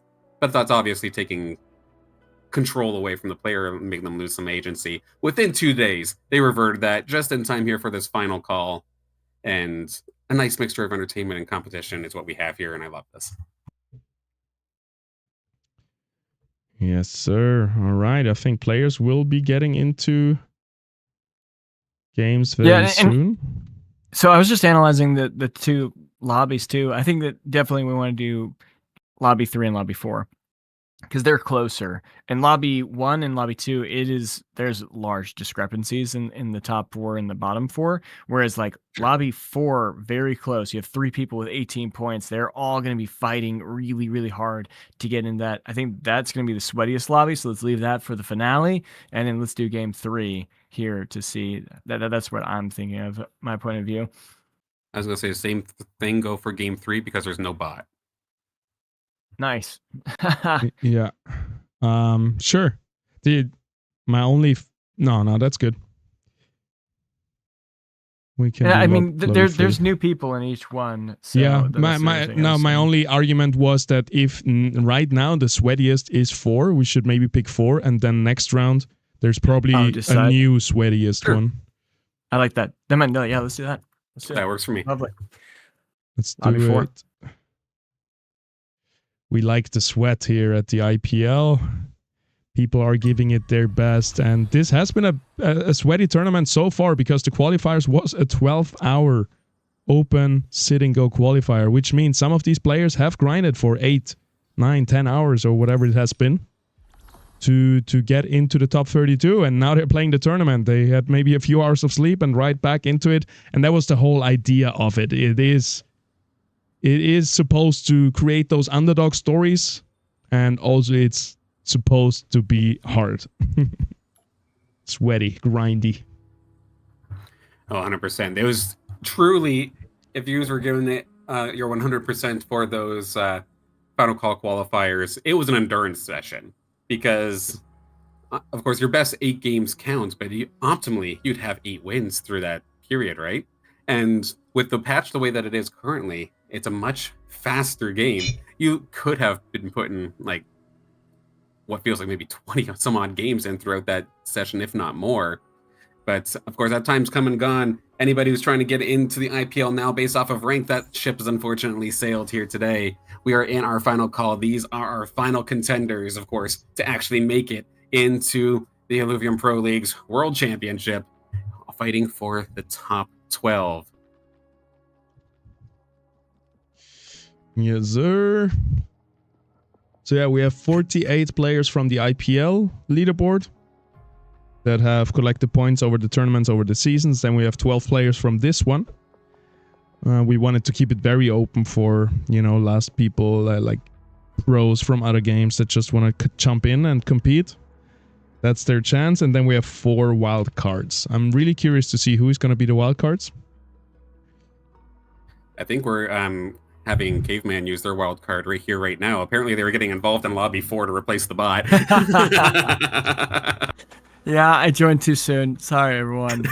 We can blame Sorry, me it for was this funny. It was delay. funny. It's all on me. I'm just getting antsy. I want to see. Yes, sir. I'd love to see your rogues in action. Let's go. I don't want to play rogues. I hate playing rogues. Honestly, Never mind. They came to me those first 2 games. I want to play some crazy, tier 4, tier 5 comp. Honestly, that nature team, I was already looking at nature because nature got a huge buff in the 6 threshold, so that helps sustain. I think that's exactly what it needed because if you got the 6 nature, it wasn't enough, and then 8 nature, it's good, but you need the rest of it, the pieces, and usually you die by then. So the 6 lets you just hold a little bit longer, and that's exactly what Formiga did this last game, and that managed to pull them through. And so I'm curious to see if that nature build's going to be more relevant. I saw Sota in the chat saying beautiful build for it back in, and I wonder if he likes it or if he hates it. I think he likes it. I think it's a really cool build. I mean, we know Soda from their rogue play, but of course they're not any stranger to Scion or Invoker either, so maybe that could be a spin on it. But the one thing that's really weird about that nature build in general is how much it relies on the tier 0 unit actually being proper. So I could see that working like it did there with the Atipo. Perfect. It helps you get additional empaths. That's fantastic. I could maybe even see the Groko working okay. Being able to just have an additional tank, whether it's 6 bulwark or you stick with 5 and just have the Groko replace it. I can maybe even see the Fleesh making that kind of work. But I cannot see the Doka working. I can also not see the Valente working as a nature unit in that composition. So it's not a comp that you can pull off every game. Yeah, and even if you get the 8 nature, it also had 7 empath, right? So the Atipo helped on both ends of this. And they also had a empath chip. So without the Atipo and without the chip, you're still 2 empath short. So yeah, it is a tough composition to get. It's not something you can force every game. Yep. Thanatos is saying the Slashion's waiting for me, huh? Nah, I don't know. If Slashion's waiting for you, then it's my time to run. Later. So to saying that he likes the originality and corner comps. I just don't do that. Okay. Remember the tier 0 comp. Hey, tier 0s were awesome. All right, if you got that, you knew how to play it. It was epic. And you just had to know like what the best tier 5 and tier 4 units were, and you just threw them in the comp right at the end before your tier 0s fell off, and you could win the lobby. Felt pretty good.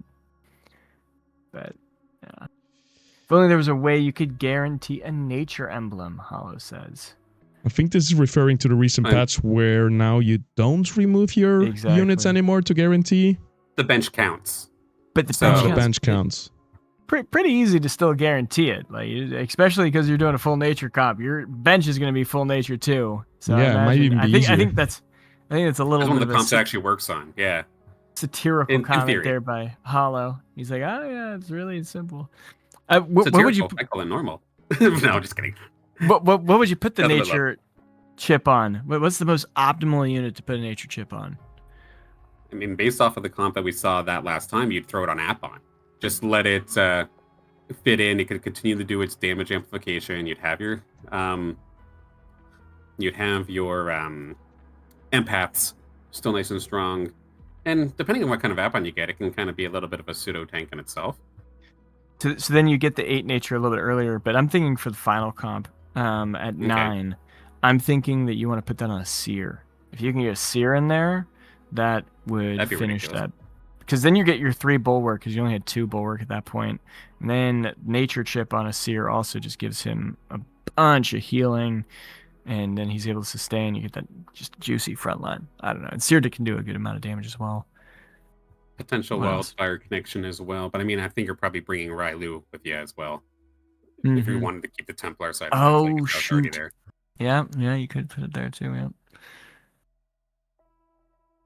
That's interesting, though. And the fact that, of course, this is still so early in the patch, I can only imagine all the stuff that we've not discovered just yet.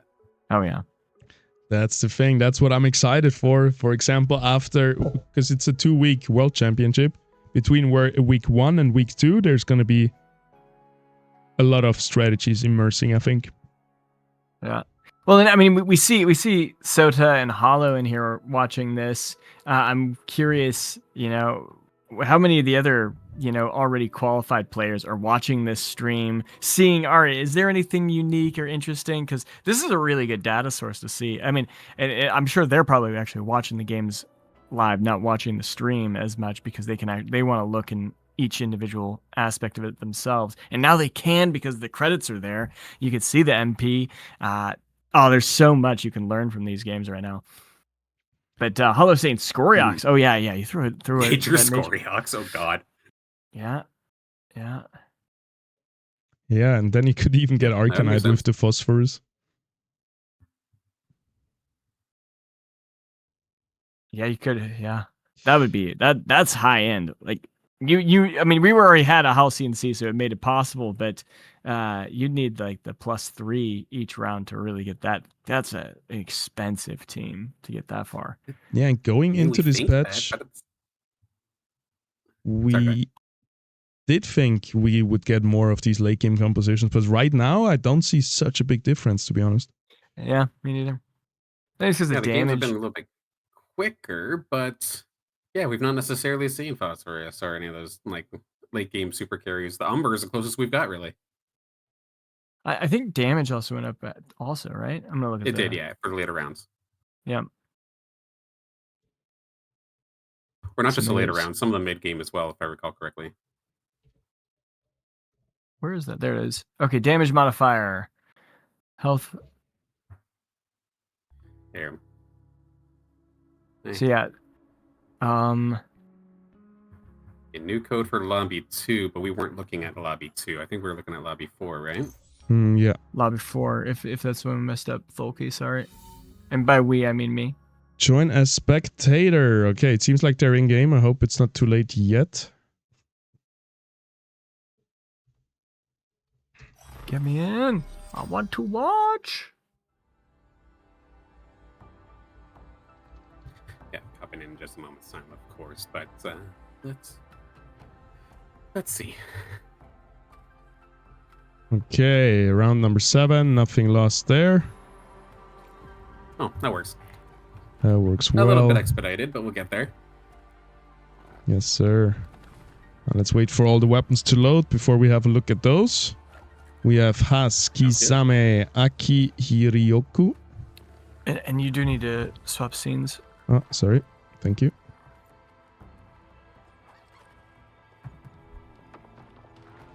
There we are. Sis Pedard, we have seen them before, but we also got Klebson, Robson, Hiryoku, Aki, Kisame, and Has from Ola. And looking at the weapons, we got Tidal Shift for Has. So looking, I think, at a Steam build, maybe. Doesn't look like it now. We got Strike Boomerang, Kisame, and Aki on the Sylphy Blade. So maybe Mud coming out for that one. Flame Warden stuff for Hiryoku. Embeling Rod for Klebson Robson. Love that name. Earth Grasp Scepter, Earth Scion here for Pedard. Bindbound Cleaver for Axis. Ripple Flail for the bot. And yeah, that is it.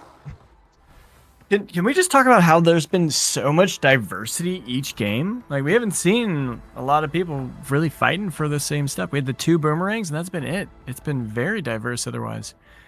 Yep. 8 different weapons once again. Love to see it. And probably 8 different comps coming out of that. I'm definitely looking forward to seeing it, but they're not going to have much time to actually really think about it. We're not on Halcyon Sea this time. Crimson Waste is here. So as if the games weren't fast enough already, it is going to be expedited even further, and it's just a raw additional 2 damage every single loss. So it's about the fastest that you can get. Yeah, this one is quick. Yes, and I'm looking at Pedart right now, and he looks like he's trying to do a little bit of this corner comp against that fire boomerang, and it is not going to hold up. He's going to keep it going down in his loss streak, but he does have 70 MP already locked in. I'm looking at the interest. There are several players already maxing out. And Kasame, almost losing that one. I got a little close. A little dicey right there at the end. But he's going to be holding on to his win streak. And he needed to because he's sitting at 43 MP. So that's pretty important. Levels across the board. Everyone's at level... Oh, no, man, it's great diversity. Half at level 6, half at level 5. Oh, we got some people just slamming levels. Robson is the only one who's at level 5 at this point. No, as you were. There are a couple more level 5s. Unfortunate there for Aki. The double stage 2 Lynxes losing the last one.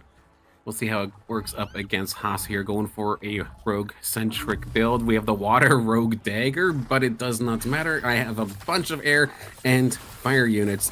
Maybe the Umber sometime down the road with a bit of a rogue backup, a possibility, maybe slashing. We'll have to see as this one goes. But as for the battle for this time being, Haas somehow got a Ramphie already. They are getting swarmed down, but here comes the Omega. Look at that burst damage. It just absolutely crushed. 2-on-1 though. Can Ramphie find one more? Actually, it's a 3-on-1 even. The little Ramphie is not going to be able to clutch this one up. The 2 Lynxes going to finish the job.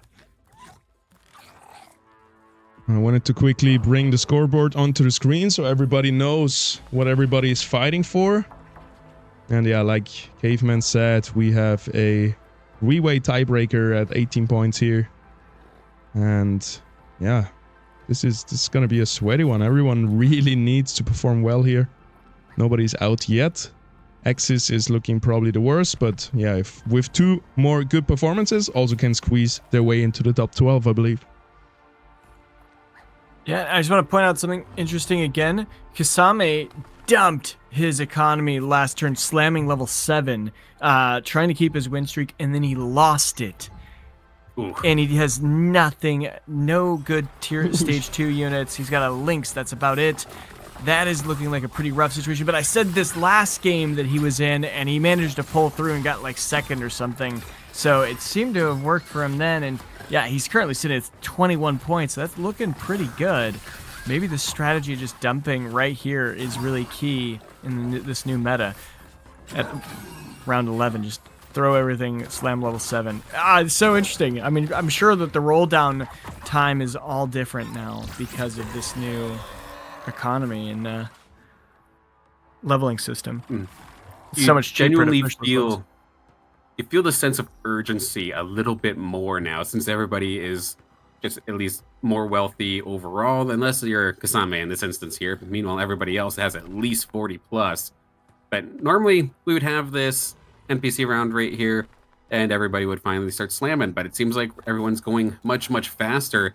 Aki actually staying on level 5 to get the Relentless Flora Lynx. That is an interesting decision. Let's see if that pays off for them. The solid run from the last Relentless, the Hydro Lynx in the last game. We'll see if maybe that can transition over to a good benefit here for Aki with the Flora version.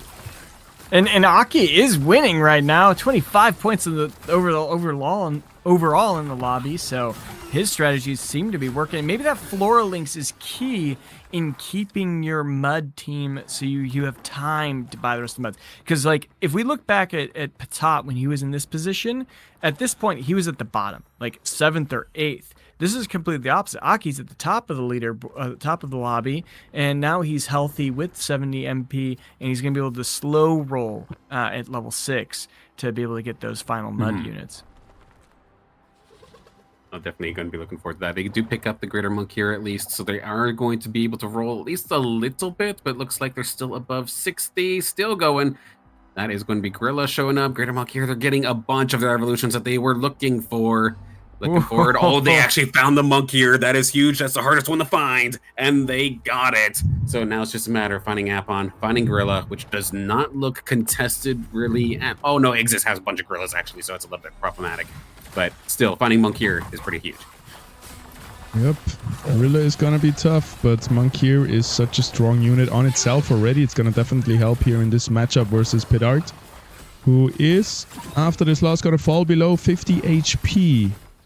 And needs to find a way to stabilize. Obviously, still rolling here right now in the fight, actually.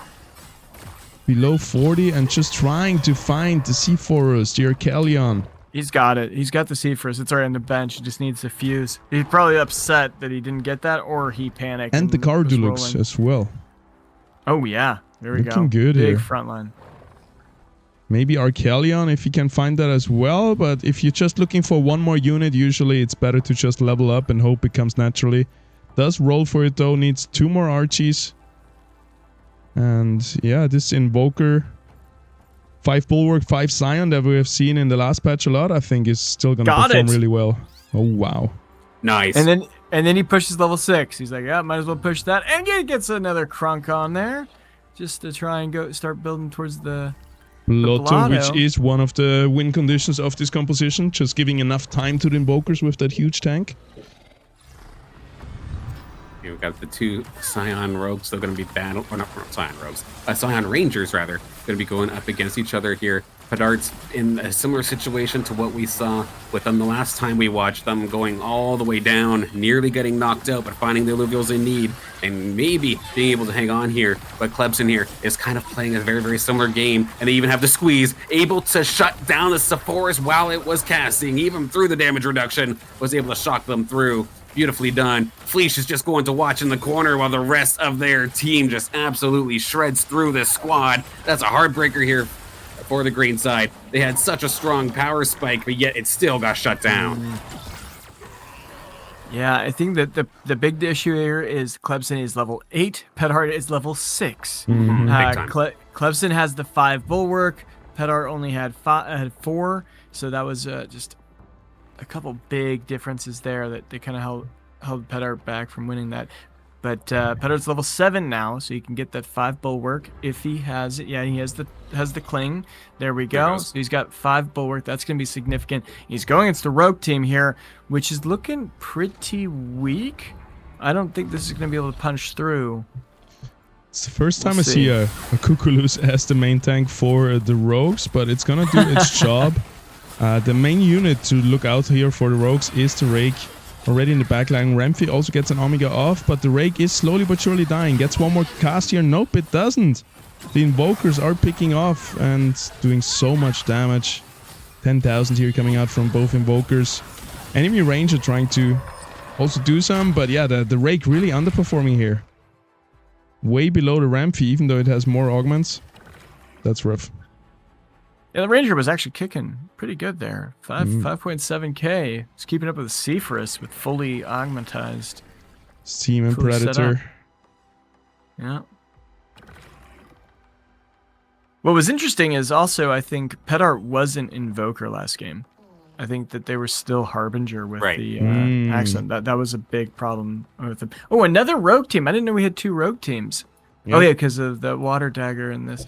Ooh, the Rogues fighting each other. This is going to be tough for them. But Exus holding the line. This Rogue team looks a lot better. That Bunker Buster, that ramp fight with double augments, a nice little stabbing with some good augments too. We'll see how this plays out. Bloom on the Ranger, sustainability, but is it enough to burst down?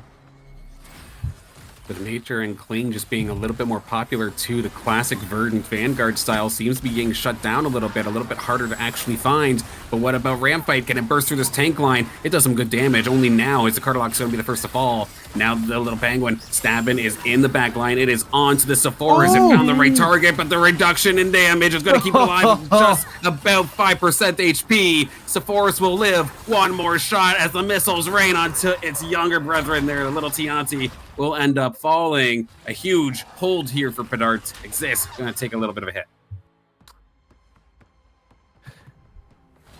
Yeah, that was tough. 5% HP. You basically called that right on the dot. It was like 75. And yeah. That almost couldn't have gone better. Stabbin found the right target too, but just couldn't get the finishing blow. Yeah. I think the positioning was actually really, really well done by Pedart here. He intentionally boxed his Cardiolocs in, so the Cardiolocs didn't initially take any focus, but that kept that ram fight away from the pack. And then the Seafrost didn't get tapped by that burst Omega. So, you know, sometimes trapping a unit is actually worth it. Yeah, We've definitely been seeing that a lot in the past couple of IPL tournaments as well, because I'm like kicking myself thinking that it's positioning mistakes, but no, it's just you're sacrificing one unit to not be in the fight for a while just to make sure that ramp fight doesn't get in there, just to make sure the ranger can't squeak in there or something and burst something real quick. It's very disciplined and good to see. We do lose the bot, so finally we are here with this our 7 players, but a couple more alluvials added to the pool. But most importantly, here for our rogue players, a rake and a stabbin. Yeah, and I'd like to just mention that this Aki with the mud, one, they're rolling down pretty heavily right now. They were at 70 just a second ago, down there at 57. But that Floral Link sustained them really quite well. Look at them at 75 HP on a massive win streak. That's got to be feeling pretty good. And now they're going against Pedar right here. Or no, that one. I'm mixing up my names. But Pedar going against Kasame. Yep, the 6 fire with the Fury Ox being the main carry. Perfect augments here. A lot of attack speed and raw damage. Frontline is falling pretty fast. Grunk dead. Ooh. Now comes the Axodon though. In the second line there is actually the main tank waiting. Can get one more shield out if it's lucky. Yes, won't do a lot though, but the enemy frontline is also dead. And now it all comes down to the C4s, to the Ranger. Can they one-shot the constant damage of the Arcanites? Here it comes, and here it's gonna be the end for Kisame. Pedart holding on for another round. This could be another massive swing. Pedart super loss streak in the win streak. He managed to get to level 8. Yep. Well, has to go up against a lobby leader now, though. Here with Aki, that ridiculous mud squad with the floor links as well. Going to be extremely, extremely devastating. And even if they hang on, a big pickup here for Haas. And now that the bot went down, they found the Umber. Yep, and Aki was on this win streak on top of the lobby without the Exalted Gorilla, but now with 4 mud, huge power spike coming out for exactly this fight. That is gonna be a tough one for Pedart. If he wins this, he might win the whole match, but it's gonna be a tough one. Just hang on and try to survive this onslaught. It's not even the monk here that's necessarily the carry in this instance, it's that Lynx. The monk here is more so just a stat sapping support of sorts here to let the Lynx go, but it's kind of stuck. It's in the verdant puddle, but it's not able to actually swing at all. There is just too many alluvials in front of it. It has to wait for something to end up dying. This is huge for the Invokers. This means they will be able to get a couple more casts off before the Lynx actually starts getting in and starts doing some damage. It is finally there. It takes care of Scarabok. Now it's onto the Axodon. But again, the Invokers, they've ramped up. It was just too long sitting on the sidelines waiting for a chance to start swinging, and the Invokers are going to come in clutch here as the Axodon and the Cardinalox hold the line and just absolutely put the hurt here onto Aki. Oh my gosh, did you guys see the enemy Rogue Ranger? The craziest chain CC I've ever seen in a game. So it has the teleport back after 4 seconds. It didn't kill the Archelion, but the Archelion cast right as it was teleporting back. So it actually got rooted in place when it teleported back. Then the Twine cast, it rooted it back in place. Then the Ranger cast, and it got locked for like literally 10 seconds in the game. It was ridiculous. It looked like it was bugged out. Maybe we'll have a look at that replay after this fight. If this fight isn't a crazy one, let's see it. It's gonna be the Umber here trying its best to take out Pedart finally. The big favorite all of a sudden in this match. And, well, Umber is in the backline, is going hyperactive, gets one more cast here. But it might be too little too late. Here comes the Ranger's cast. Big root from the Archelion, buys a few seconds. But that looks pretty bad. Is that going to be 16 damage? Yep, -2. Oh. Pedart is out. Huss saves everyone else from this Invoker demon here at the bottom of 5th place. We did also lose Kasame in that run, which they were in the process of essentially getting their late game fire team comp set up and good to go. Had the Monarch and the Ramp fight at that point there, but could not get the job done. But here's a replay of that last fight. Oh yeah, it didn't come through. I wanted to see that Ranger. But let's go back to life. So in this instance here, Klebson trying to hang on. A very similar kind of composition here. Got the bunker in the corner once again, but you've got at least the Gnarl and that Goliath to hold the line. And with that Sinolf for damage and the Octius, you have a lot of firepower. But there is, of course, that Stabbin and, of course, the Umber, which is starting to snowball a little bit. There's still a lot of Lulials in front of it, though, and they just essentially dove face first into a brick wall, shut down. Aki's not going to be able to win that one. How was that Gnarl starts to continue to get chewed on. so tanky? Well, I'm looking at this Exalted Nature Flish, which is making this 3 Verdant Invoker possible. That's what he's doing. It's an Invoker Verdant. Once again, if you get the right tier 0, you can make some cool combs, and this is one of them. Love to see it, because there's no Nature Scions out there. Yeah, that's true. And I think that wasn't that the one in the last IPL 1000 that won 8 Nature? I think we also had an Invoker Ranger there. Yeah, possibly. Yep. Oh my god. Oh, a Ramfire! Uh-oh. Hello, beauty. Oh, this'll pop your bunker. Oh, no. Does it have Hello, Phantom beautiful, though? and hello, ugly, right beside it there. The Penguin is there as well. Even Forrest is here to try and do some backup. That's a lot of firepower going into this bunker squad. Yeah, Clemson rolled a little bit there, and then he had to stop, but he dumped everything. He's empty. He knows Mama Bird is coming for him right here. And the Forest front line's going to snipe through. That's a lot of AoE. It's not great. All right, Ramfight is sitting quite on the outside though, but now Krunk is going to be taken down. But Ramfight is not approaching anymore. It goes up into the air. He's only going to hit 3 units here, so basically doing not much. And very soon, all this backline is going to take its attention towards the Ramfight. Here, it will be able to cast one more time, but that's going to be too little too late. And that's going to be Clemson beating Axis right here, going down in 4th place with Ramfire. Ramfire Phantom is not what it used to be, sadly. And Haas getting knocked out too with the Umber. It is now the Invoker comp versus Aki's Mud comp. Mud has made it into the top. Maybe this is the approach, getting that Relentless Links to hold you in the mid game. Looking very healthy. Aki pushed all the way to round level 9.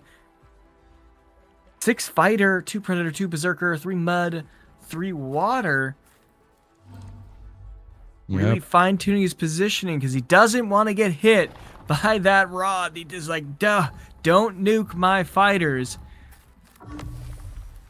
All potentially the final game, or not the final game, but the final battle here in game number 5. The supportive monk here just going to keep sapping away at these stats once again. The shot from the Sinolf is going to go directly into the Ranger, going to delete it actually. That's unfortunate. I think that's what the Appon was there for, not the Ranger, but the Ranger got targeted. That being said though, these Invokers, they've been jumped on. The Lynx, the Monk here are there, but the Gnarl is holding strong, keeping the Verdant Puddle alive, and the Lynx is turning onto the Gnarl. How long can this Gnarl hang on? It will fall, half health and more. The Root though coming in last second from the Gnarl. A little bit of a martyrdom coming on through with that Root to keep it in place, keep the Scion safe, and that is going to keep Clemson in this game. So Aki's doing a change. He got rid of the Krunk, throw in the Forest, get a little bit more damage. He's got a 7 Fighter now, so he's going to have some extra heal, some extra sustain, because I don't think that Krunk did anything. It tanked that first Emberling Rod, but so can a Cardalo. So that's I would say a net positive. He needs to do something else with this Ranger so it doesn't take that beam, or at least not in the same way. Probably would have scooted the Appon to the far left, but here we go. Here it goes again. The Null is being the big gatekeeper here for the Gorilla, focusing it, and for everyone else. Sinaf Laser again into the backline, positioning still did not improve from last time, but it looks way better this time. Ranger stays alive, gets into the backline, takes out enemy Ranger, takes out not Sinaf. Sinaf gets a laser, and everything turns onto the Null, which could be the saving grace here for the Sinaf. One more laser to seal the deal, but it's not going to be enough. And Clemson goes down in 2nd place. Aki takes game number 5 in the final call. So this is a really interesting case where he put an extra energy and augment on the Synelf, and it casted before the Ranger jumped to the back line. So then that laser ended up hitting the Apon, which was what he wanted, and that actually ruined his. It made it worse because then that Ranger was able to chew through the enemy front line a lot better. Heartbreaking one there for Clemson too. If I recall correctly, I think they were only one squiz away from actually finding a Fisto. I could only imagine. There it is. Actually, yeah, you could see just one away. Had they had the extra burst damage from a Fisto lightning, that could have completely mitigated the Synolf beam not necessarily being directly on target. I wonder, wouldn't it be better to put the Apon in the other corner and just guarantee? Yep, that's what I'm thinking. Yeah. Either way, maybe the Synolf has a better laser though, but what it's gonna take? It's gonna just hit the links maybe. Still hits 3 units here. Oh, did you see the Ranger got stuck there again? That's such an interesting interaction that if an Arcos or an Archellian cast, it teleports back. It stays rooted in place over there. And then the Twine or the Gnarl stunned it again when it's stuck over there. That combo is just gross. You don't want that to happen to your Ranger. Wowie. Well, good there for Aki. That's a nice little jump. I can't remember exactly where they stand or were standing before going into that game. But a nice little win here. Going to shoot them up the scores, I'm sure. And then Clemson as well. Solid second place finish. And then, of course, because I'm extremely biased, this is the second Relentless Lynx I've seen in the top 2. So there we go. Let's go, Lynxes. Well, I remember very well that you said Lynxes are dead. They're out. Nobody will play them. And then I say this over and over again, whether it's on casting or on stream, whatever. I love to be wrong. It means I'm learning something. So if somebody's going to be able to make it work, maybe Lynxes are terrible, except Relentless. But I think, weren't you originally talking about the stage 2s, if I remember correctly? Or were you talking about the stage 3s? I was talking about the fully evolved ones, yes, so the stage 3s. I was saying like going for them just doesn't feel as good. It feels like that power spike that you would get that you would expect to kind of carry you until the start of the late game, and then they just fall off. Like too hard. You don't have as much time or whatnot. I felt like you don't get that spike what feels like at all. But so far, at least for the Relentless Lynxes, they've been proving me wrong here. But I agree with you since the beginning of time that stage 3 Lynxes do fall off a little bit in the late game, and I think that's how it should be, because they don't have composite synergies, and in the late game you want to connect those and they give you such a big power boost. And yeah, I guess they just work in those compositions where it really matters, where, for example, 7 Fighter is pretty hard to get without having one of those, or at least an emblem and stuff like that, where you have that nature fleece effect that we have seen 2 times now, where you just need those neutral Illuvials to complete your deck. And I'm looking at the scores. Lobby 1 also wrapped up here. And Jimrat just pulling through. I think he's going to be the top of the final call. Making a name saying, hey, I didn't make it in the tournament through the regular season, but I'm ready. I'm a competitor, and I'm coming for that $150,000. Yeah, he started so late too in the season, if I recall correctly. Yeah. I didn't start seeing Jimrat in the ranked lobbies until maybe 2 weeks of like IPL left. So there was just not much time. It really forced them to focus on that IPL 500 and 1000. They did get points in both, if I do recall correctly. I think they were at least in the quarterfinals, if not better, for each, but not enough to actually bypass the top 48. So relatively new, but yet now they're showing us how it's done here. Yeah, only 6 points here in total. Rank 72, only made it into the main tournament for 2 events at the very beginning and at the very end. Okay. But yeah, stepping up their game, and now, good for them. They've been running longer than I thought then. Just took more time in the gym, getting that physical up, and now ready to slay them all. Yeah, good time to show up, leading the charge here in this final call. Yeah, but you were also mentioning earlier, Silent, that Line was on the bubble. Well, he just won that game, and he's like, There "Hey, you go. I'm ready to play. Throw me in, coach. I don't want to quit yet. I don't want it over yet." You know, it's got to feel bad for some of these players who have actually been competing month after month and trying to get in all these IPL tournaments, and they're just not going to make it. I feel bad, you know. I know the grind though. It's tough. The competition's there, so keep pushing. You got one more game for everyone who's right on the bubble still. Yeah, the competition is definitely tough. I don't know. It is what it is. It's a tough world out there. Again, we want to find the best players, and there is RNG involved. But hey, there's gonna be more tournaments, more situations to step up. So this is not the end of it all. I mean, we see this with other esports, but even more importantly, like for comparison's sake, we see this with traditional sports. Like we see people from birth, basically, just like training to become a football player, hockey player, or something along those lines.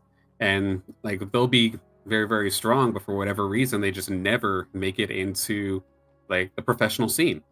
And it just goes to show how difficult it is. And I feel the same way towards all esports, and especially here with Illuvium as well. It's just a little bit different in the sense that Illuvium is so new. So we are seeing people like literally pick up the game for a couple weeks and just have their skills transfer into it. But it's still just so difficult. The level of play, and yes, there is a little bit of RNG to it, but at the same time, just like consistency and skill to get you out of those weird holes when RNG doesn't throw you a bone. Don't worry. When I have a kid, I'll put a controller in their hand at like 3 months. All right, move your little fingers and do stuff with this. You're gonna be a great gamer, and you're gonna pay for my retirement. And that's the thing I'm curious about. Does it translate like the early training like in sports? Because for me, the best example is, for example, in snowboarding and skateboarding, we see those a lot of Asian countries bringing their kids super young into it, like with super hardcore training schools, and they're like competing with in the men's league at like 13 years old and stuff like this, because they have been practicing from 2 years on. I'm not sure if that translates as well into gaming as well. But probably just like, especially in strategy games like this, just like early, I don't know, strategic puzzles and whatever, the earlier you start, the better. It's weird. It has to be, at least in my opinion, you're not necessarily training for the game itself, because say like a younger esport, or like training someone to be towards esports when younger, the game that they end up competing in might not even be out yet. But what you just have to do is kind of train the strategic mind and just kind of like the thinking aspect of it, and more of a general sense rather than a game specific. Because like say for example with chess, there are like little kids out there that can go and show up a chess master, and it's just because they've been able to think about it. But at least in that instance, they know they're playing chess. It's weird. And I also think it depends on what the game is and what kind of components are in that game. Because there's three core elements I think of in esports. You got the skill-based games like shooters, where it's all about like reaction time and stuff like that. Kids naturally just have the better reaction there. Like I know when I was a 12-year-old, I was that toxic one playing COD on the mic, and like, oh yeah, I got you, you old man, you sucker. You know, I'd be using a lot of other words, but they're not good for the stream. But so I feel like that's a super advantage. And the younger you start, the better you are going to be for sure. But then strategy wise, I think that is definitely something that needs to go up. And the most important is for team esports. I think that is also something that goes with. That's why Faker, I think, is still just killing it. You know, like he's able to still do that. It's because he has already a good experience in the skill and the strategy side, but being the teammate and that team component, that's where it really differentiates him from anyone else in the game. Yeah. I really liked your chess analogy too, Salin, because maybe it also comes from it needs to be something consistent. Because you cannot, or you don't want to start training your 2-year-old for League of Legends when there's going to be a patch that turns the whole game around. But you can start training then on chess as soon as possible because the rules are going to always stay the same. Similar like in sports. Like if you practice for swimming, the rules of swimming are not going to change, like the essentials of it. So yeah, maybe that's also a reason why it's just not really, it's too risky to train for something so volatile. League of Faker. Yeah, you can train them to be like a thinker and have a strategic mind, but for exactly the task at hand, not necessarily. It's a very, very difficult task to do, and I don't know. I still look forward to see what kind of shape the esports future looks like. Yep, we have all the games in. Let me know if anyone needs a break. Otherwise, I'm just gonna restructure them so we have a final scoreboard before we go into game number 6. All good here. Just a matter of deciding which lobby to go into for this final one, I think. Yep. So Patat hanging on. 26 is the bubble.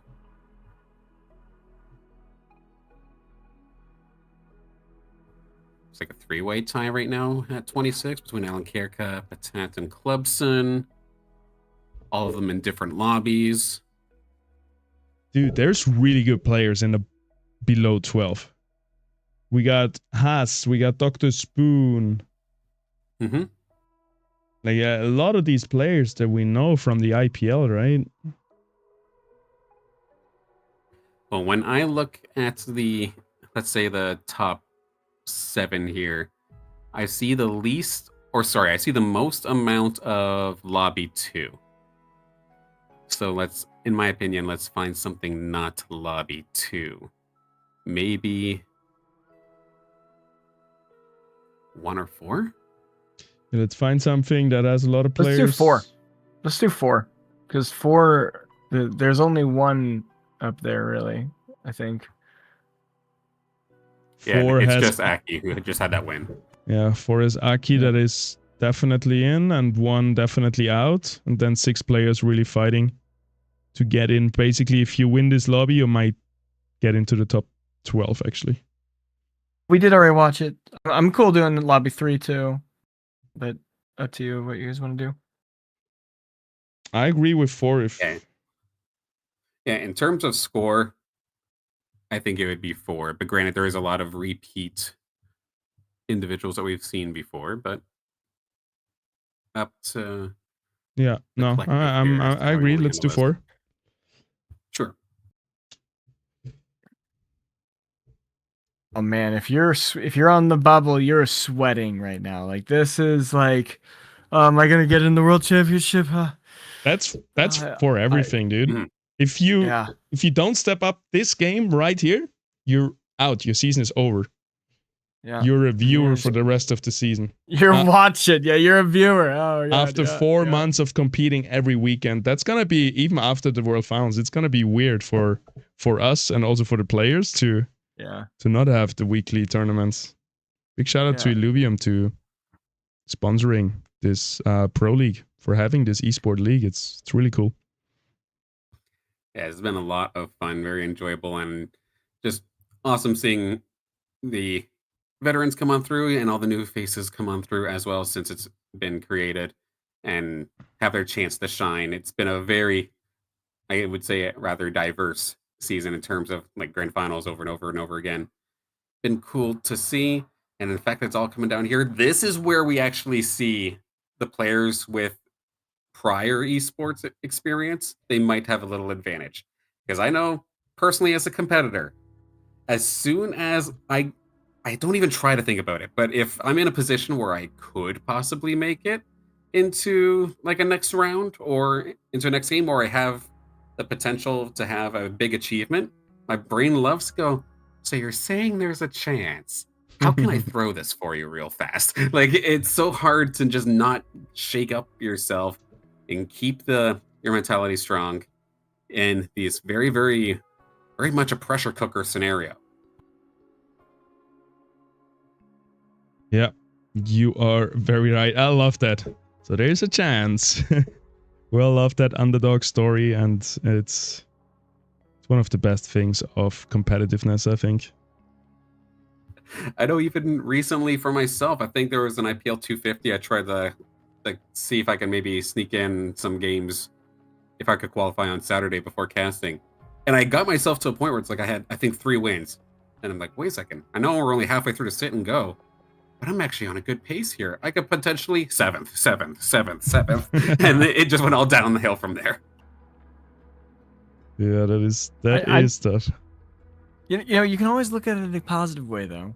If you don't get in here, you're not going to just be grinding 8 hours a day trying to prep for this tournament, because you know you better be doing that if you're going in, because you want to be as attuned and ready with this new patch as possible. Like, I'm sure all of the top 64 players are all like, all right, shoot, we really got to master this patch. This is the patch that matters the most out of any patch that we've ever played.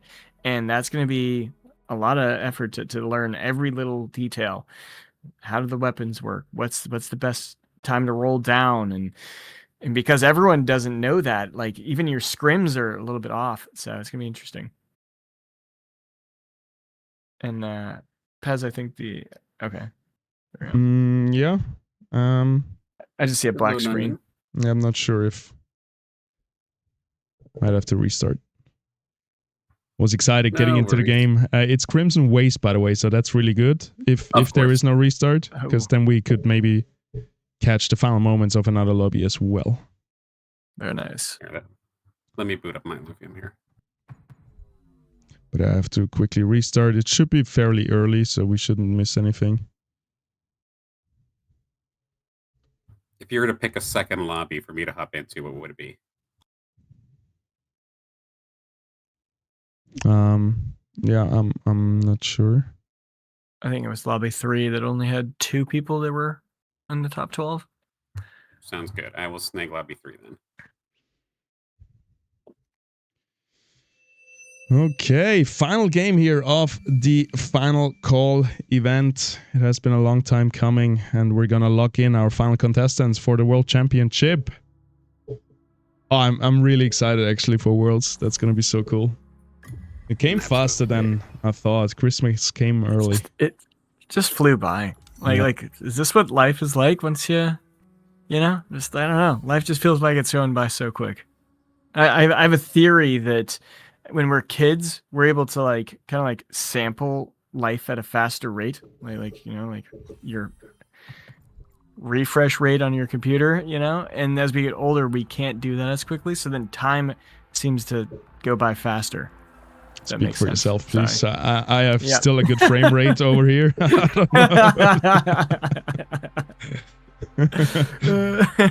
Getting deep, caveman.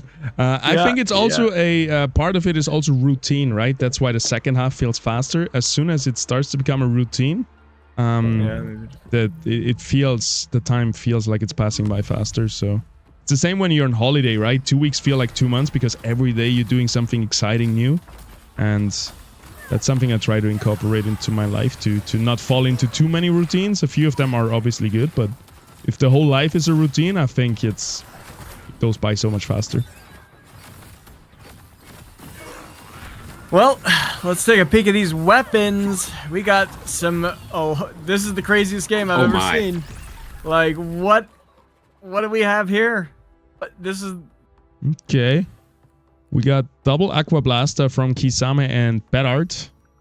Then we got double Emballing Rod from Axis and Bot, currently on a win streak. We got Flame Warden Staff coming out from Haas, from Ola, Strike Boomerang from Aki.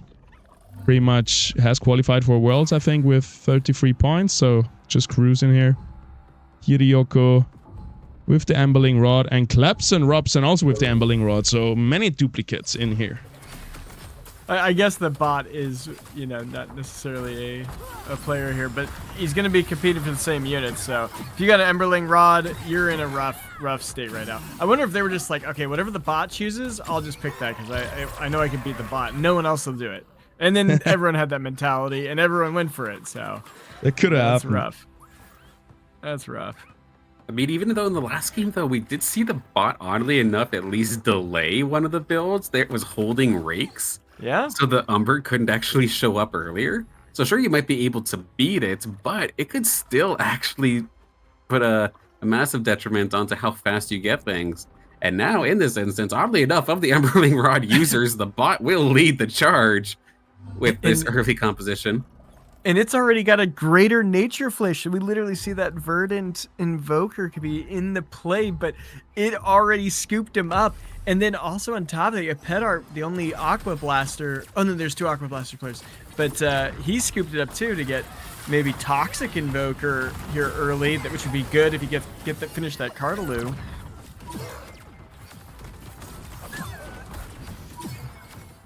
This is going to definitely be interesting here. This fight in particular, though, exists. Do you have an Emberling Rod shot for us? Nope, not enough. Not this time, anyway. Even if you did, might be able to get two, but that Lynx probably still would have shredded you.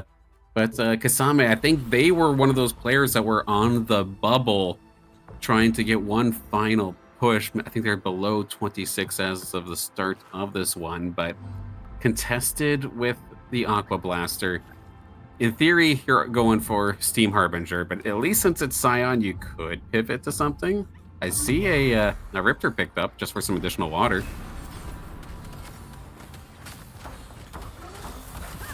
And if this bot gets another win, I'm gonna lose it. I mean, that's the thing with the bots. Sometimes they just slam level and it's hard to keep up with their tempo, but then they fall off. But they're perfect at ruining your win streak. That's the problem with bots. Like, you're just, you never know. I'd argue the bot is doing the best possible damage to all of these Emberling Rod users, too. Look at the unit. It's actually stacking. It's taking all the Archos. It's taking the Archies. Your big healer, the one that pretty much every corner comp relies on, it's taking it. Oh, no. You know, this is like one of those things where you're just like, okay, I know I'm fighting for like just 4th or 5th place. I just gotta beat all the other Emberling Rod players. Yeah, and look at them. All three at the bottom with pretty much only water units at this point. So definitely you can feel the contention. If I'm one of the other players, I'm picking up those nature units as well. I'm gonna help contest even more. Completely ruining those Emberling Rod players' game. But it also depends who are you playing against? Who can you still beat? Who is in the way of you getting top 12? And maybe contest those players. I mean, it's just kind of funny that all the nature guys are holding the water comps.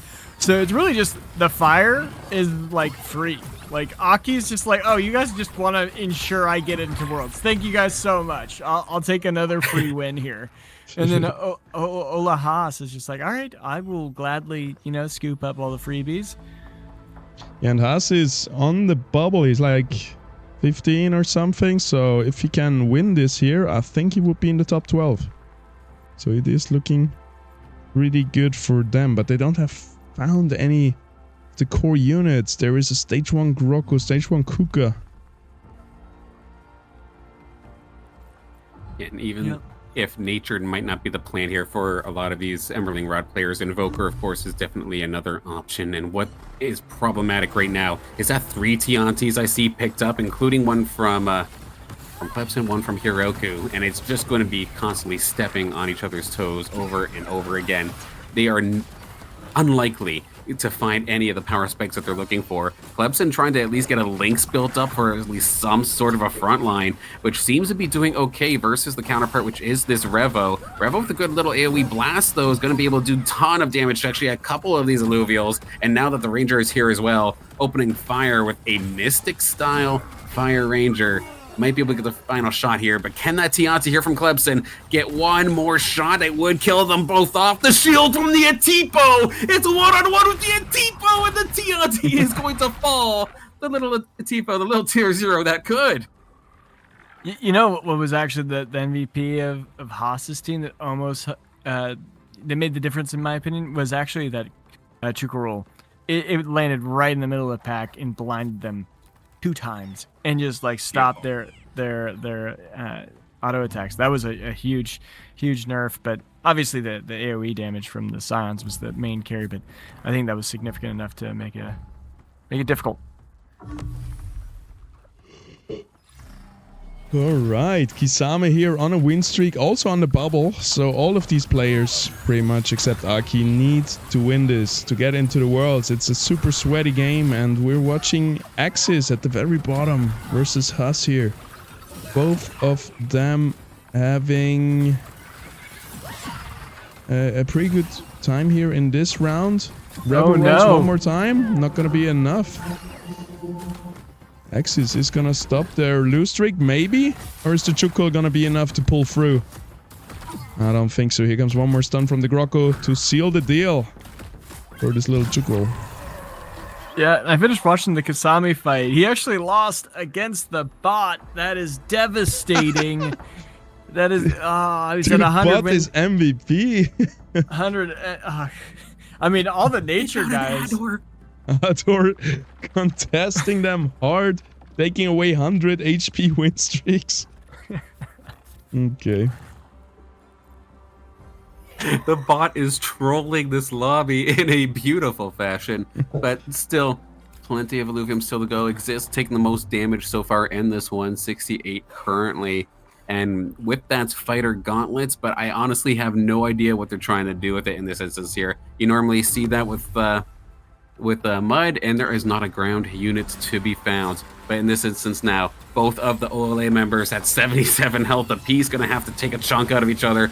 We'll have to see how this one ends up going on through. Archos there for the red side, gonna hold on for quite a while. Kukalus is actually the tank here for the green side, all the way in the corner. It does have Revo here for some backup alongside the Atipo, but this is quite the wet noodle fight, even though there is a ranger trying to chop on through, does not get through the Grocko, and the rest of these units have just been stuck on this Kronk, stuck on this Grocko for way too long. Red side gonna take this one. I'd also like to mention we had 2 weapon swaps there. So one moved to the Sylphid Blade, and one of them went to the Vinebound Cleaver. And what was interesting is one of those was the fire empath weapon. They didn't want to stick with that. They got rid of that, and then one of the Emberling rods bailed, which is a wise decision, I would say, because bot 2 is about to take the lobby with that now. Yep, better get out of bot 2's way, and Axis did so, but the problem I see here, this is the mud weapon, right? But he's level 7.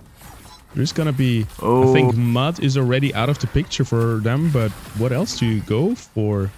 Just 8 water maybe at this point? Could go for Steam Slayer? But you're already competing with Pedar and Kasami at the top of the lobby. I don't know. He just went with something that was different. I don't know. Is there any world where you can Arcanite Steam this? Pick up a Scoriox? Alright, let's see, level 8. There's the rake. We are at 13, so we see a Stoic Terra Lynx coming out here. What else do we see? Not too much. A bunch of people still not rolling down. Aki holding on. Starts rolling now. There's the Artes. Huge find here, giving Inferno to Aki. But everybody's staying pretty healthy on their economy. It's not a crazy round 13. Only Kisame really rolling all their money down. And, well, they found a bunch of stage 2 units. She's going to reap the reward of this one as of right now. Already getting the Riptorus, but also a Rake, which of course we know Rake is basically one of the most contested units in the game just because of its clutch potential. Like we're seeing right here, right now, right in the middle of that bunker, does not matter. Pop untargetable and just pop every unit alongside you. One more shot from the Emberling Rod, though, is going to be able to take care of 2. It still has to go through 5 more, though, as we see Riptorus. It just wants its opportunity to get on in there. Ranger going to find the kill shot, and Hiroku is going to have a little bit of a hard time here. Some might take them down.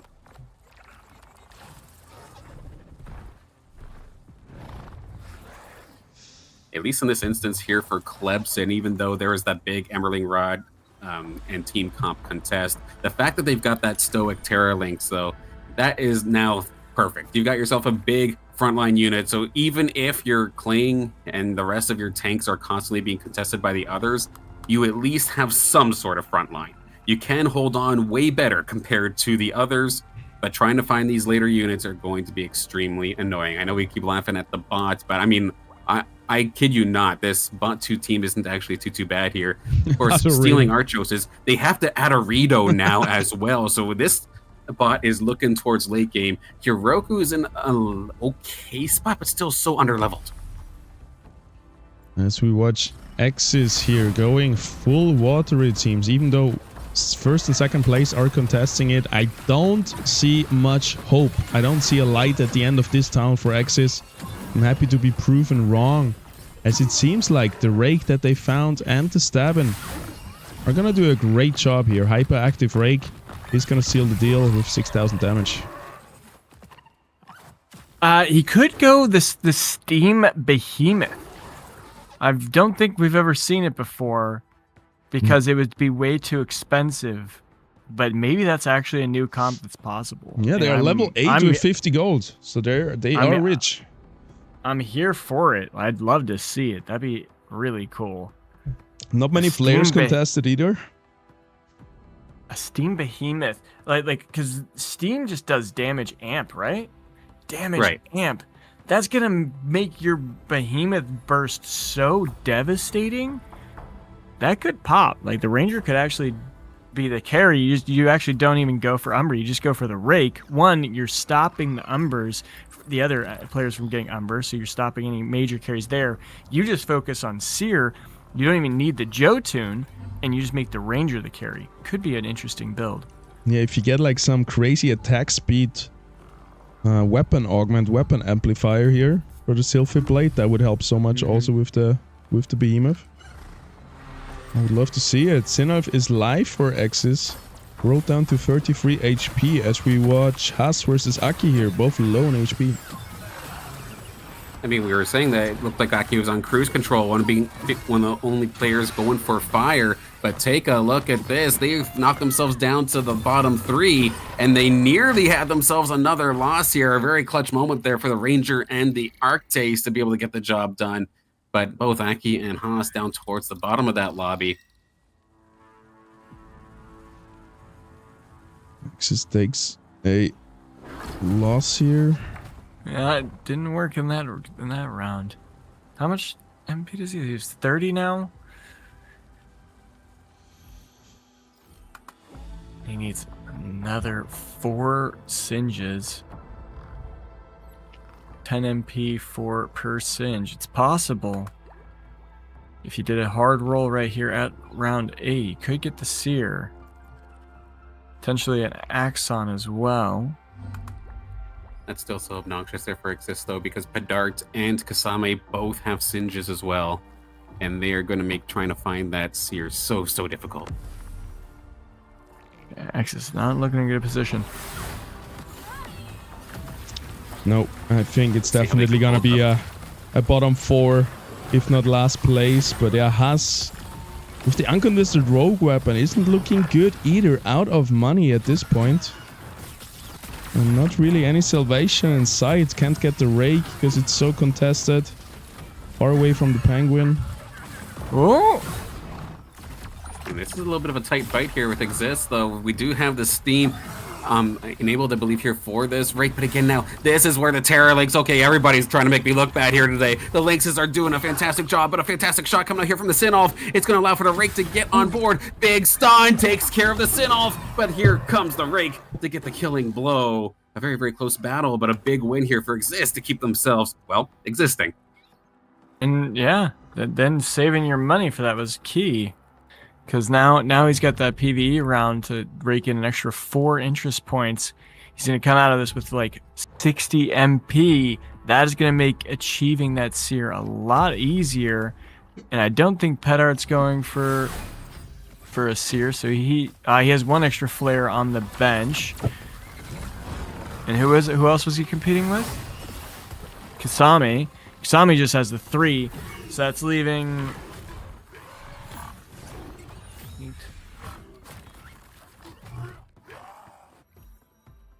He has literally just enough in the pool to scoop him up and get a seer if he picks all of them up. But if anyone else picks up a flare, he's in a bad day. Oh no, actually he can't. Aki's just holding onto a flare, so he can't hit seer right now. Even if he does roll for it, so maybe it is worth just saving. We got a C4 but he's rolling. Hiryoku. We got Aki with a Thorus and a Ramfight and a Furiox. Right plans here for Kisame. Everybody's rolling. Octius for pet art. Malura for Haas. Flood, stabbing. Alright, the money goes onto the board, and now all these players see the credits. So if everyone starts rolling, you're gonna join in. You don't want to be left alone. A last minute swing here with double singes coming out here from Exist. Just going to see spin the win all over the place. Rake is in the back line, looking to try and mess with this Sephoris. Get some decent damage done. That Sinolf laser is exactly where it needs to be, but that Verdant has been procced. It does kill off the Sephoris even through the Verdant. So a fantastic play here for Exist to try and at least get one of the big damage dealers out of here. One more shot from the Sinolf is going to take down the Ranger. No, it does not. One more cast. The Emberling Rod Shot is coming right towards that Singe, and it's going to blow up that back line nice and easy. You still have the two Scions though. One more try. Can the Sinolf finally take two down? There we go. Double kill. Now it's just a matter of dealing with this Archos, which should be a rather easy feat. Just a matter of one more shot from that Sinolf. And again, Exist, even though they are having the odds kind of stacked up against them, they continue to take down every challenge in front of them. He did another weapon swap. He's got a fire gauntlet now. Oh yeah. That looks better. That's great. Good job there. All right. Giving him Invoker, 5 Bulwark, 5 Water. Yeah, Invoker Steam, yeah. That works. For now. For now. Yeah. I mean we're going to see right here, right now. Yep, it's Exist versus Haas. Both of their tournament lives here on the line. The Rogues usually are in favor against those water units, but they're gonna be met by big tanks in the backline here. The Goliath, the Singe, the Karadulu. It's all up to this Sinna. If he gets his first laser out, almost takes down the Quinks. The Rake is gonna finish it off, so the next laser is gonna find valuable targets, but no, actually the Gorilla with the jump screwed that up. Rake last unit left alive, not gonna be enough. Sits down to 10 HP, Haas holding on. It has had a fantastic find a couple of rounds ago here. So you do see Kasame take a loss here from the bot. So the bot's still even swinging in this instance here. My goodness. But second Haas time. Had a fantastic time. It's the second time his win streak gets knocked down by the bot. and guess what? The bot rolled 60 MP this round. He literally dumped 60. That's just brutal. Brutal. Picked up a Blaze Knight. Drunk, I think one of the devs here is behind this bot, maybe just decided to take the seat and fuck him up. He has This is so funny. It's really actually the bot has an interesting build here. It's got Spore. A Spore build with the Revenant, Wildfire, Templar, everything online, but it's gonna be so tough versus Aki, who found the Jotun and the Scoriox. Let's see it. I mean, if there's a team that can just blow through the Spore and just torch them, it would be this squad coming out here, and especially that Scoriox. This is looking good. You've got the Rampite on top of it. Okay, thank God. The bot is out of here, and with that, all of those Alluvials are getting dumped into the pool. The nature users are going to be absolutely happy about this one, but we still have Exist, who is going to be able to hang on again. Yeah. Took out Pedart in that instance, I think. Everyone holding on, and yeah, pretty much the bottom 4 players here are on their last life. Nature players, did you save your credits? Nope. Nope. Everybody's poor right here. Now, Haas just slammed level 8. It's actually really. Oh, yeah, but he's rogues anyways. Big gaze here from Perat, and there is no PvE round coming up, so all of these players are going to be broke for a long time now. exists, of course, looking for the Umber, and Kasame just found it right in front of them. Absolute heartbreaker, possible elimination here. Yep, it's gonna be so tough. There's also the Riplans in the enemy team, so basically Kisame has just a team that Sis would want. The Riplans almost went down, but in the end, Kisame is gonna take down Xis here, and Xis is gonna cease to exist. Knocked out in 7th place, and that's gonna be it. Not gonna make top 12 here and qualify for the World Champion. Oh, Hiroku gets knocked out at 0. Oh, and it's too little too late here for these nature players. Oh, there is a PV round. Never mind. Oh, that is so unfortunate because he managed to actually scoop up the Seafirst in the contested field, but he lost it.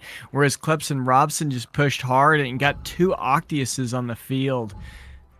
And that Stoke Terrorlynx, once again, that Terrorlynx, he knew it was going to be competitive. So he's like, I'm not going to go for the Seafirst. I'll go for a Terrorlynx. That'll help me sustain, stabilize, and then I'll get to the late game, get those nice invokers to carry me in the end. Guys, no matter what you do, get stage 3 Lynxes. It seems like the win condition. Okay, so I can add Relentless, and I can put Nimble up there for good Lynxes, and Stoic. Okay, just don't. Oh, maybe I'm the issue. Maybe I'm the problem.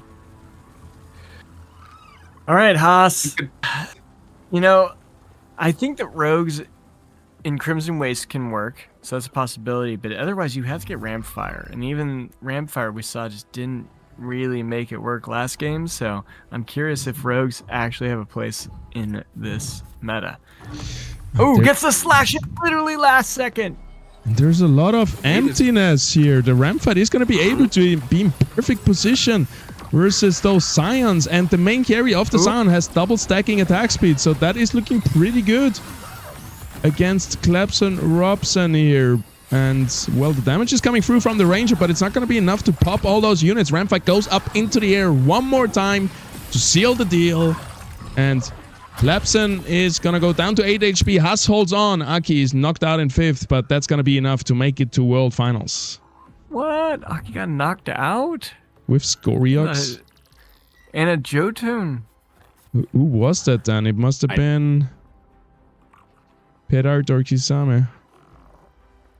Pedart again having the most brutal early game imaginable, but then showing up in this last possible second to make top 4.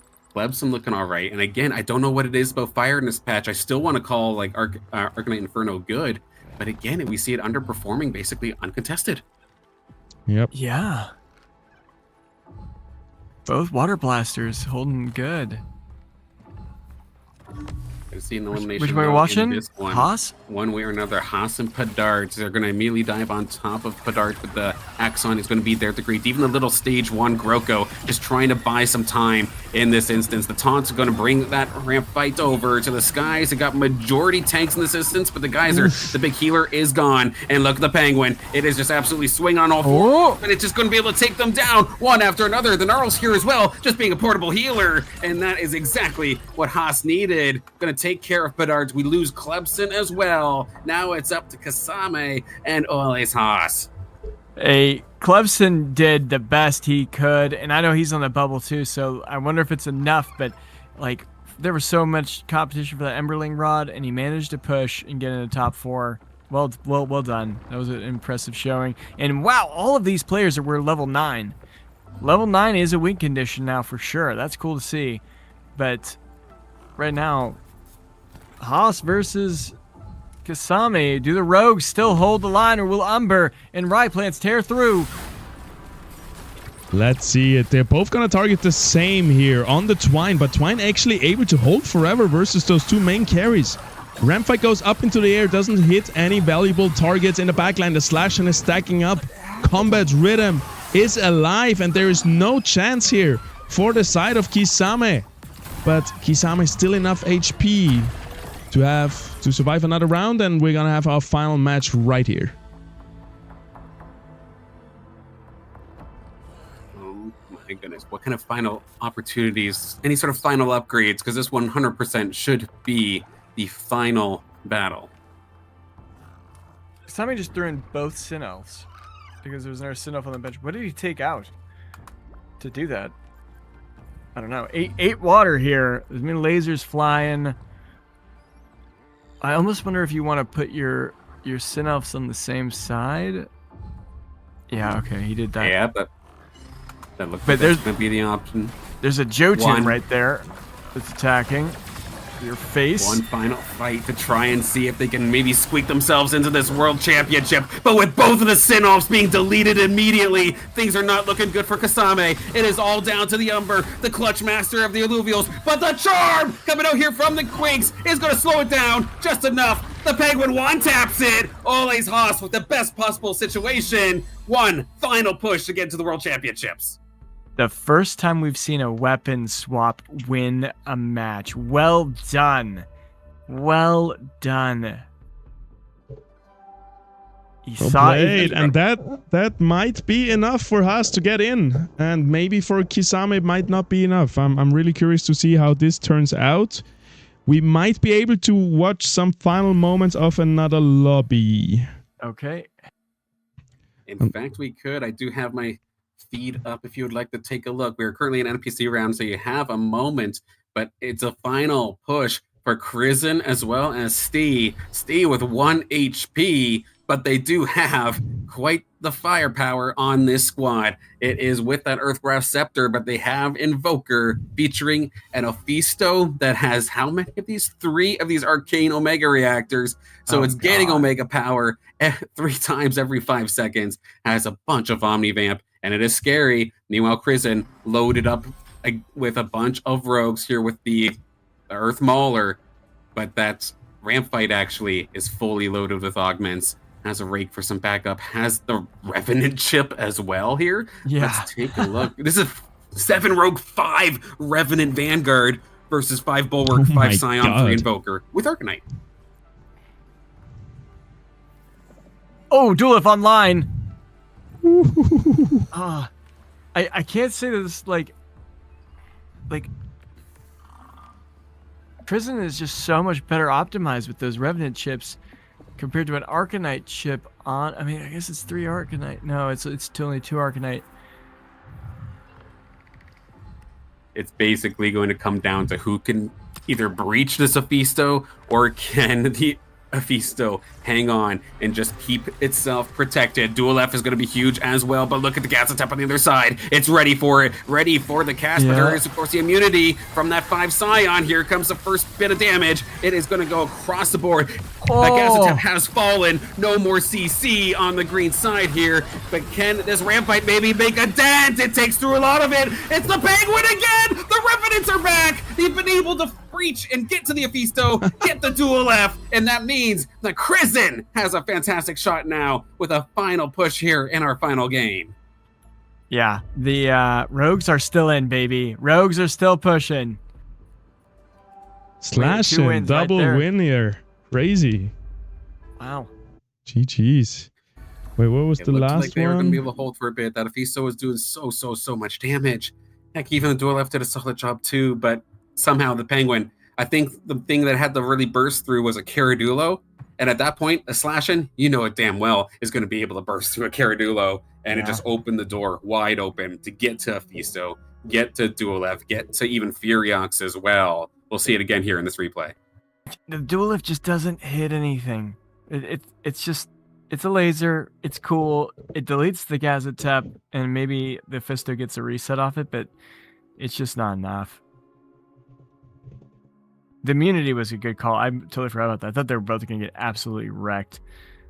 And look at that Slashing in the backline. It started on the other side, but then it walks all the way up to that corner in the top left and is able to get its way in there and kill the most important units, the Ranger, the Furiox, and the Ophisto early on. Because on the other side, there was Goliath, and that was so... Suddenly everything melts. Crazy. Yeah. Even through the Singe, it was able to tear through it so quickly. I think the Malura Charming also had a good chunk of damage there to help that. But any of the tankier members that were on the side just completely dropped. As we have a couple of results coming on through, I know that was Crimson Waves, so we might be the first ones, or do we have actually completed results?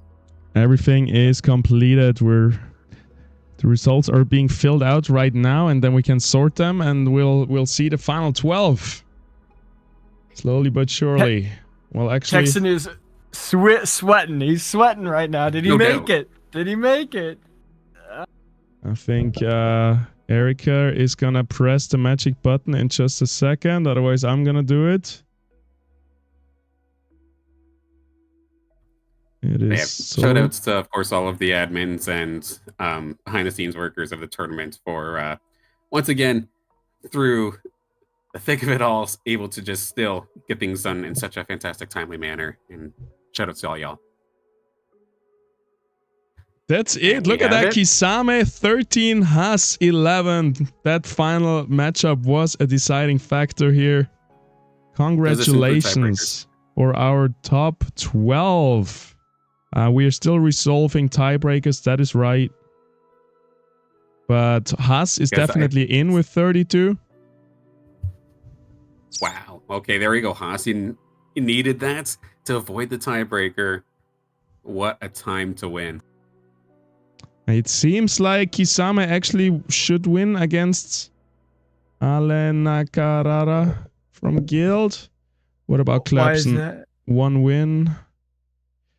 Because How they many all has have one, too? one win, so that Okay. tiebreaker is equal. They all have 1 time 8 points, but then Kisame has 7 points in the last match, which should be the next.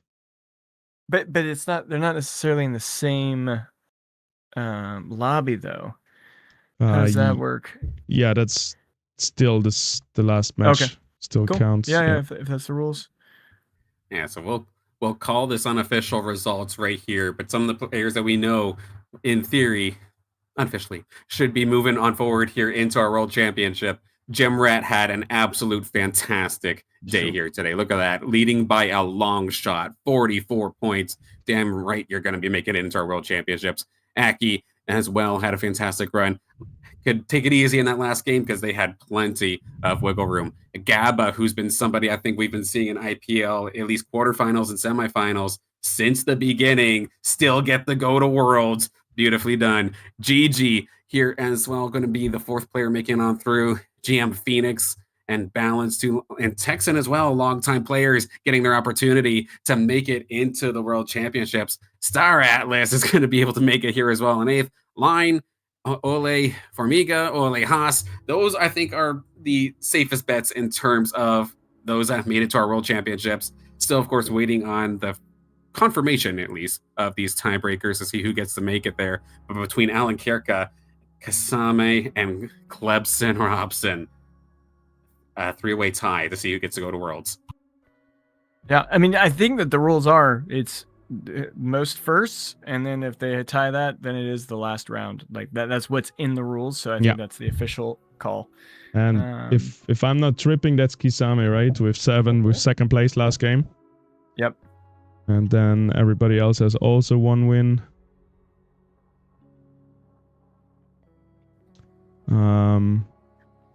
So we're just gonna sort those 3 guys basically.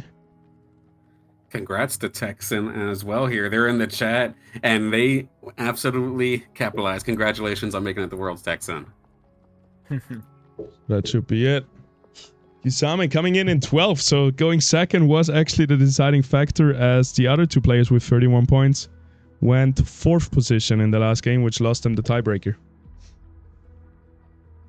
Love to see it. Yeah, big shout out to all the top 12. Congratulations, you made it into the $150,000 World Championship that is going to start next weekend, Saturday, 2 p.m. UTC as always. I think the stream is going to start at around that time too, because we have, same as today, 6 games Swiss. I think we're going to cast all of them. And then Sunday we have another 6 games Swiss. So 2 crazy full pack competitive tournament weekends are awaiting us to find the grand champion of Illuvium season 1.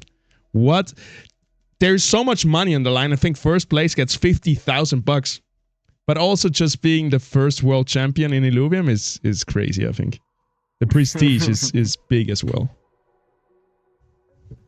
it may not be as like, excuse me, it may not be as huge as of achievement to some compared to saying having a world first Rampfire, but it is still absolutely humongous. A Illuvium Pro League, the first ever winner, that is humongous, of course. Do not get me wrong. That would be gigantic to whoever ends up getting that. Jim Rat here as well. Way to go. He's in the Cheese. chat. Yeah. Yeah. Well played. Let's go, world. Somebody's happy. Well, definitely deserved. 44 points, gapping the lobby by 7 points. That is huge. Love to Yeah, see when your it. worst finish of the day is third, I think you did well. Yes, you Yeah, did. But don't get overconfident. You might have beat Nope, all nope, nope. these players, but you have got the big boys that have been consistently winning these IPLs. You're gonna have a lot of competition in there. Yes, Everybody has a lot to train. these 12 players are by far the underdogs. We cannot forget that.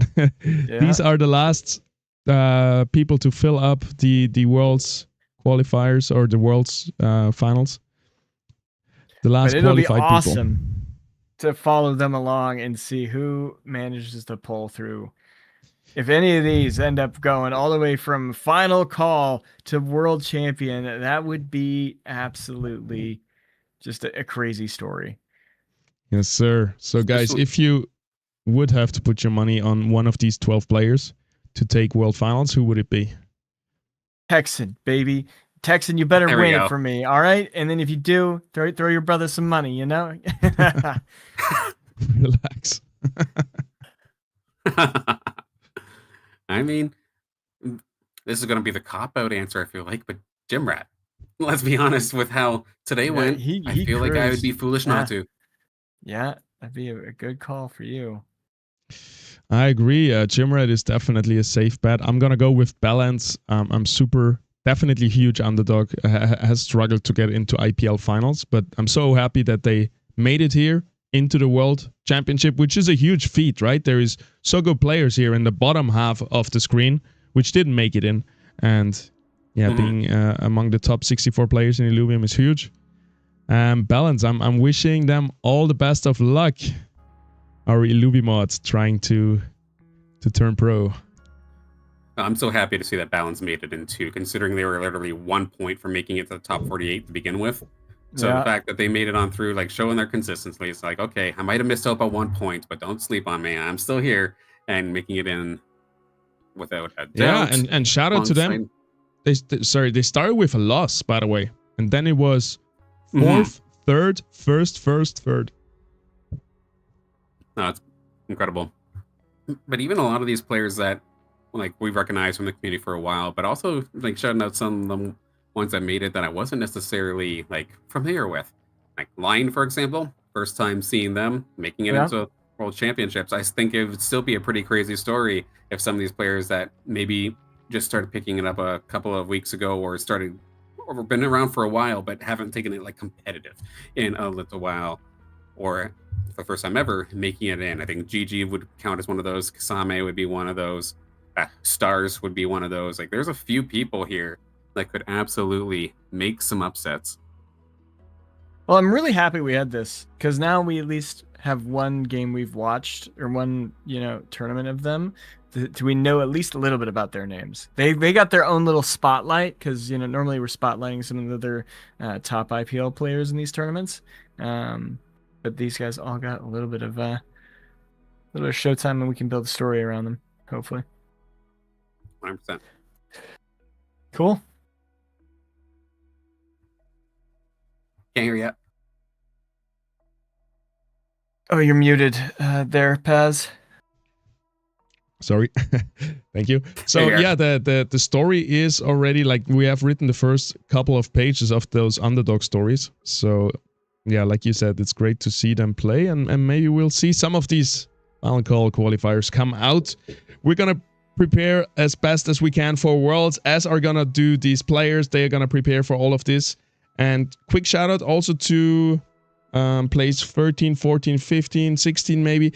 you never know if we need some backup if somebody of the top 12 drops out. So maybe if you want to keep your hopes up, we still show up at finals day. Maybe we need you as a replacement. Same goes for place 49, 50 in the IPL leaderboard. And yeah, with that, congratulations to the players. Thank you everyone for tuning in.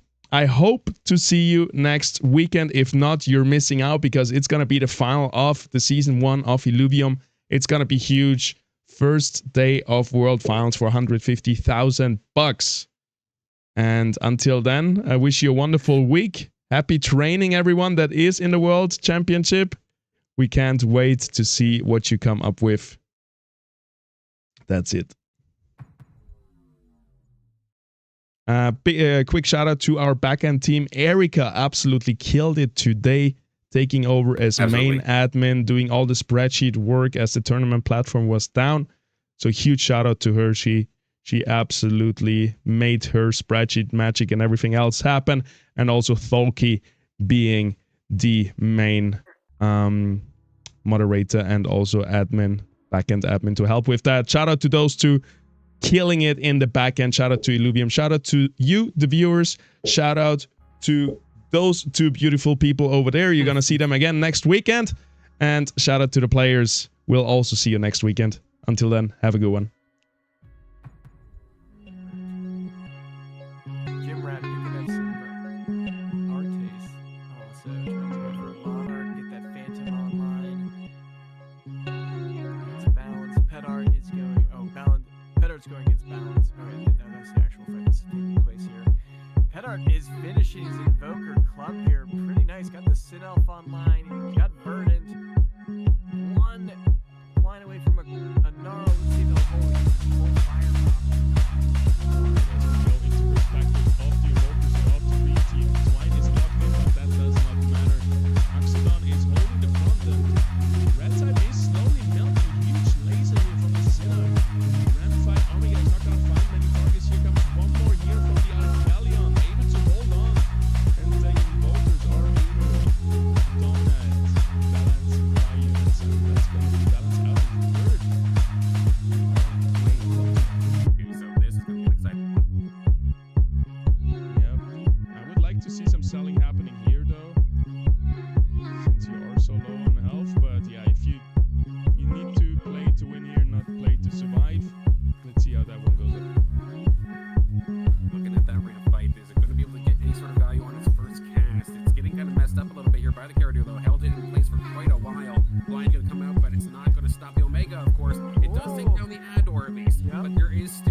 for one more fight here is still a tough squad to beat.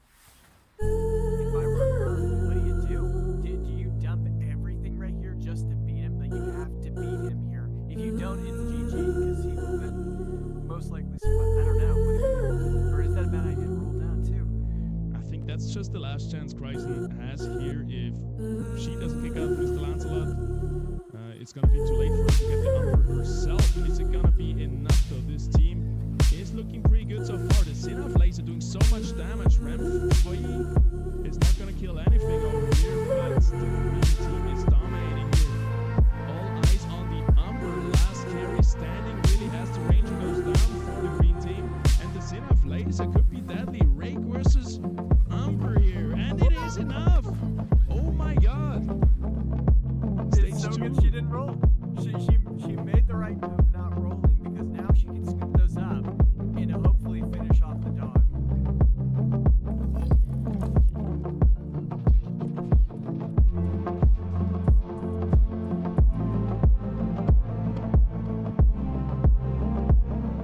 Welcome, ladies and gentlemen, back to the IPL, the Illuvium Pro League, and today we have the last one of the regular season, which is a special one in itself. It's the final call event where the top 12 players are going to be able to secure their spot for the World Championship, where there's 150,000 bucks on the line. I am joined by Silent, the explosive one, and Caveman, the shiny one, right here. Sorry, I'm just making up nicknames. How is it going, guys? It's going extremely well. This is a very, very exciting weekend. I mean, every weekend here with the Illuvium World League has been an absolute blast so far. But now, again, like I said, it's the last chance. Everybody is putting everything they have into this tournament. They do first match on the talk about later. Everything's on the table. And you can somebody will give you a first pick here. Accidental art. That's see. Krizen's already got Rake online. Steam is activated.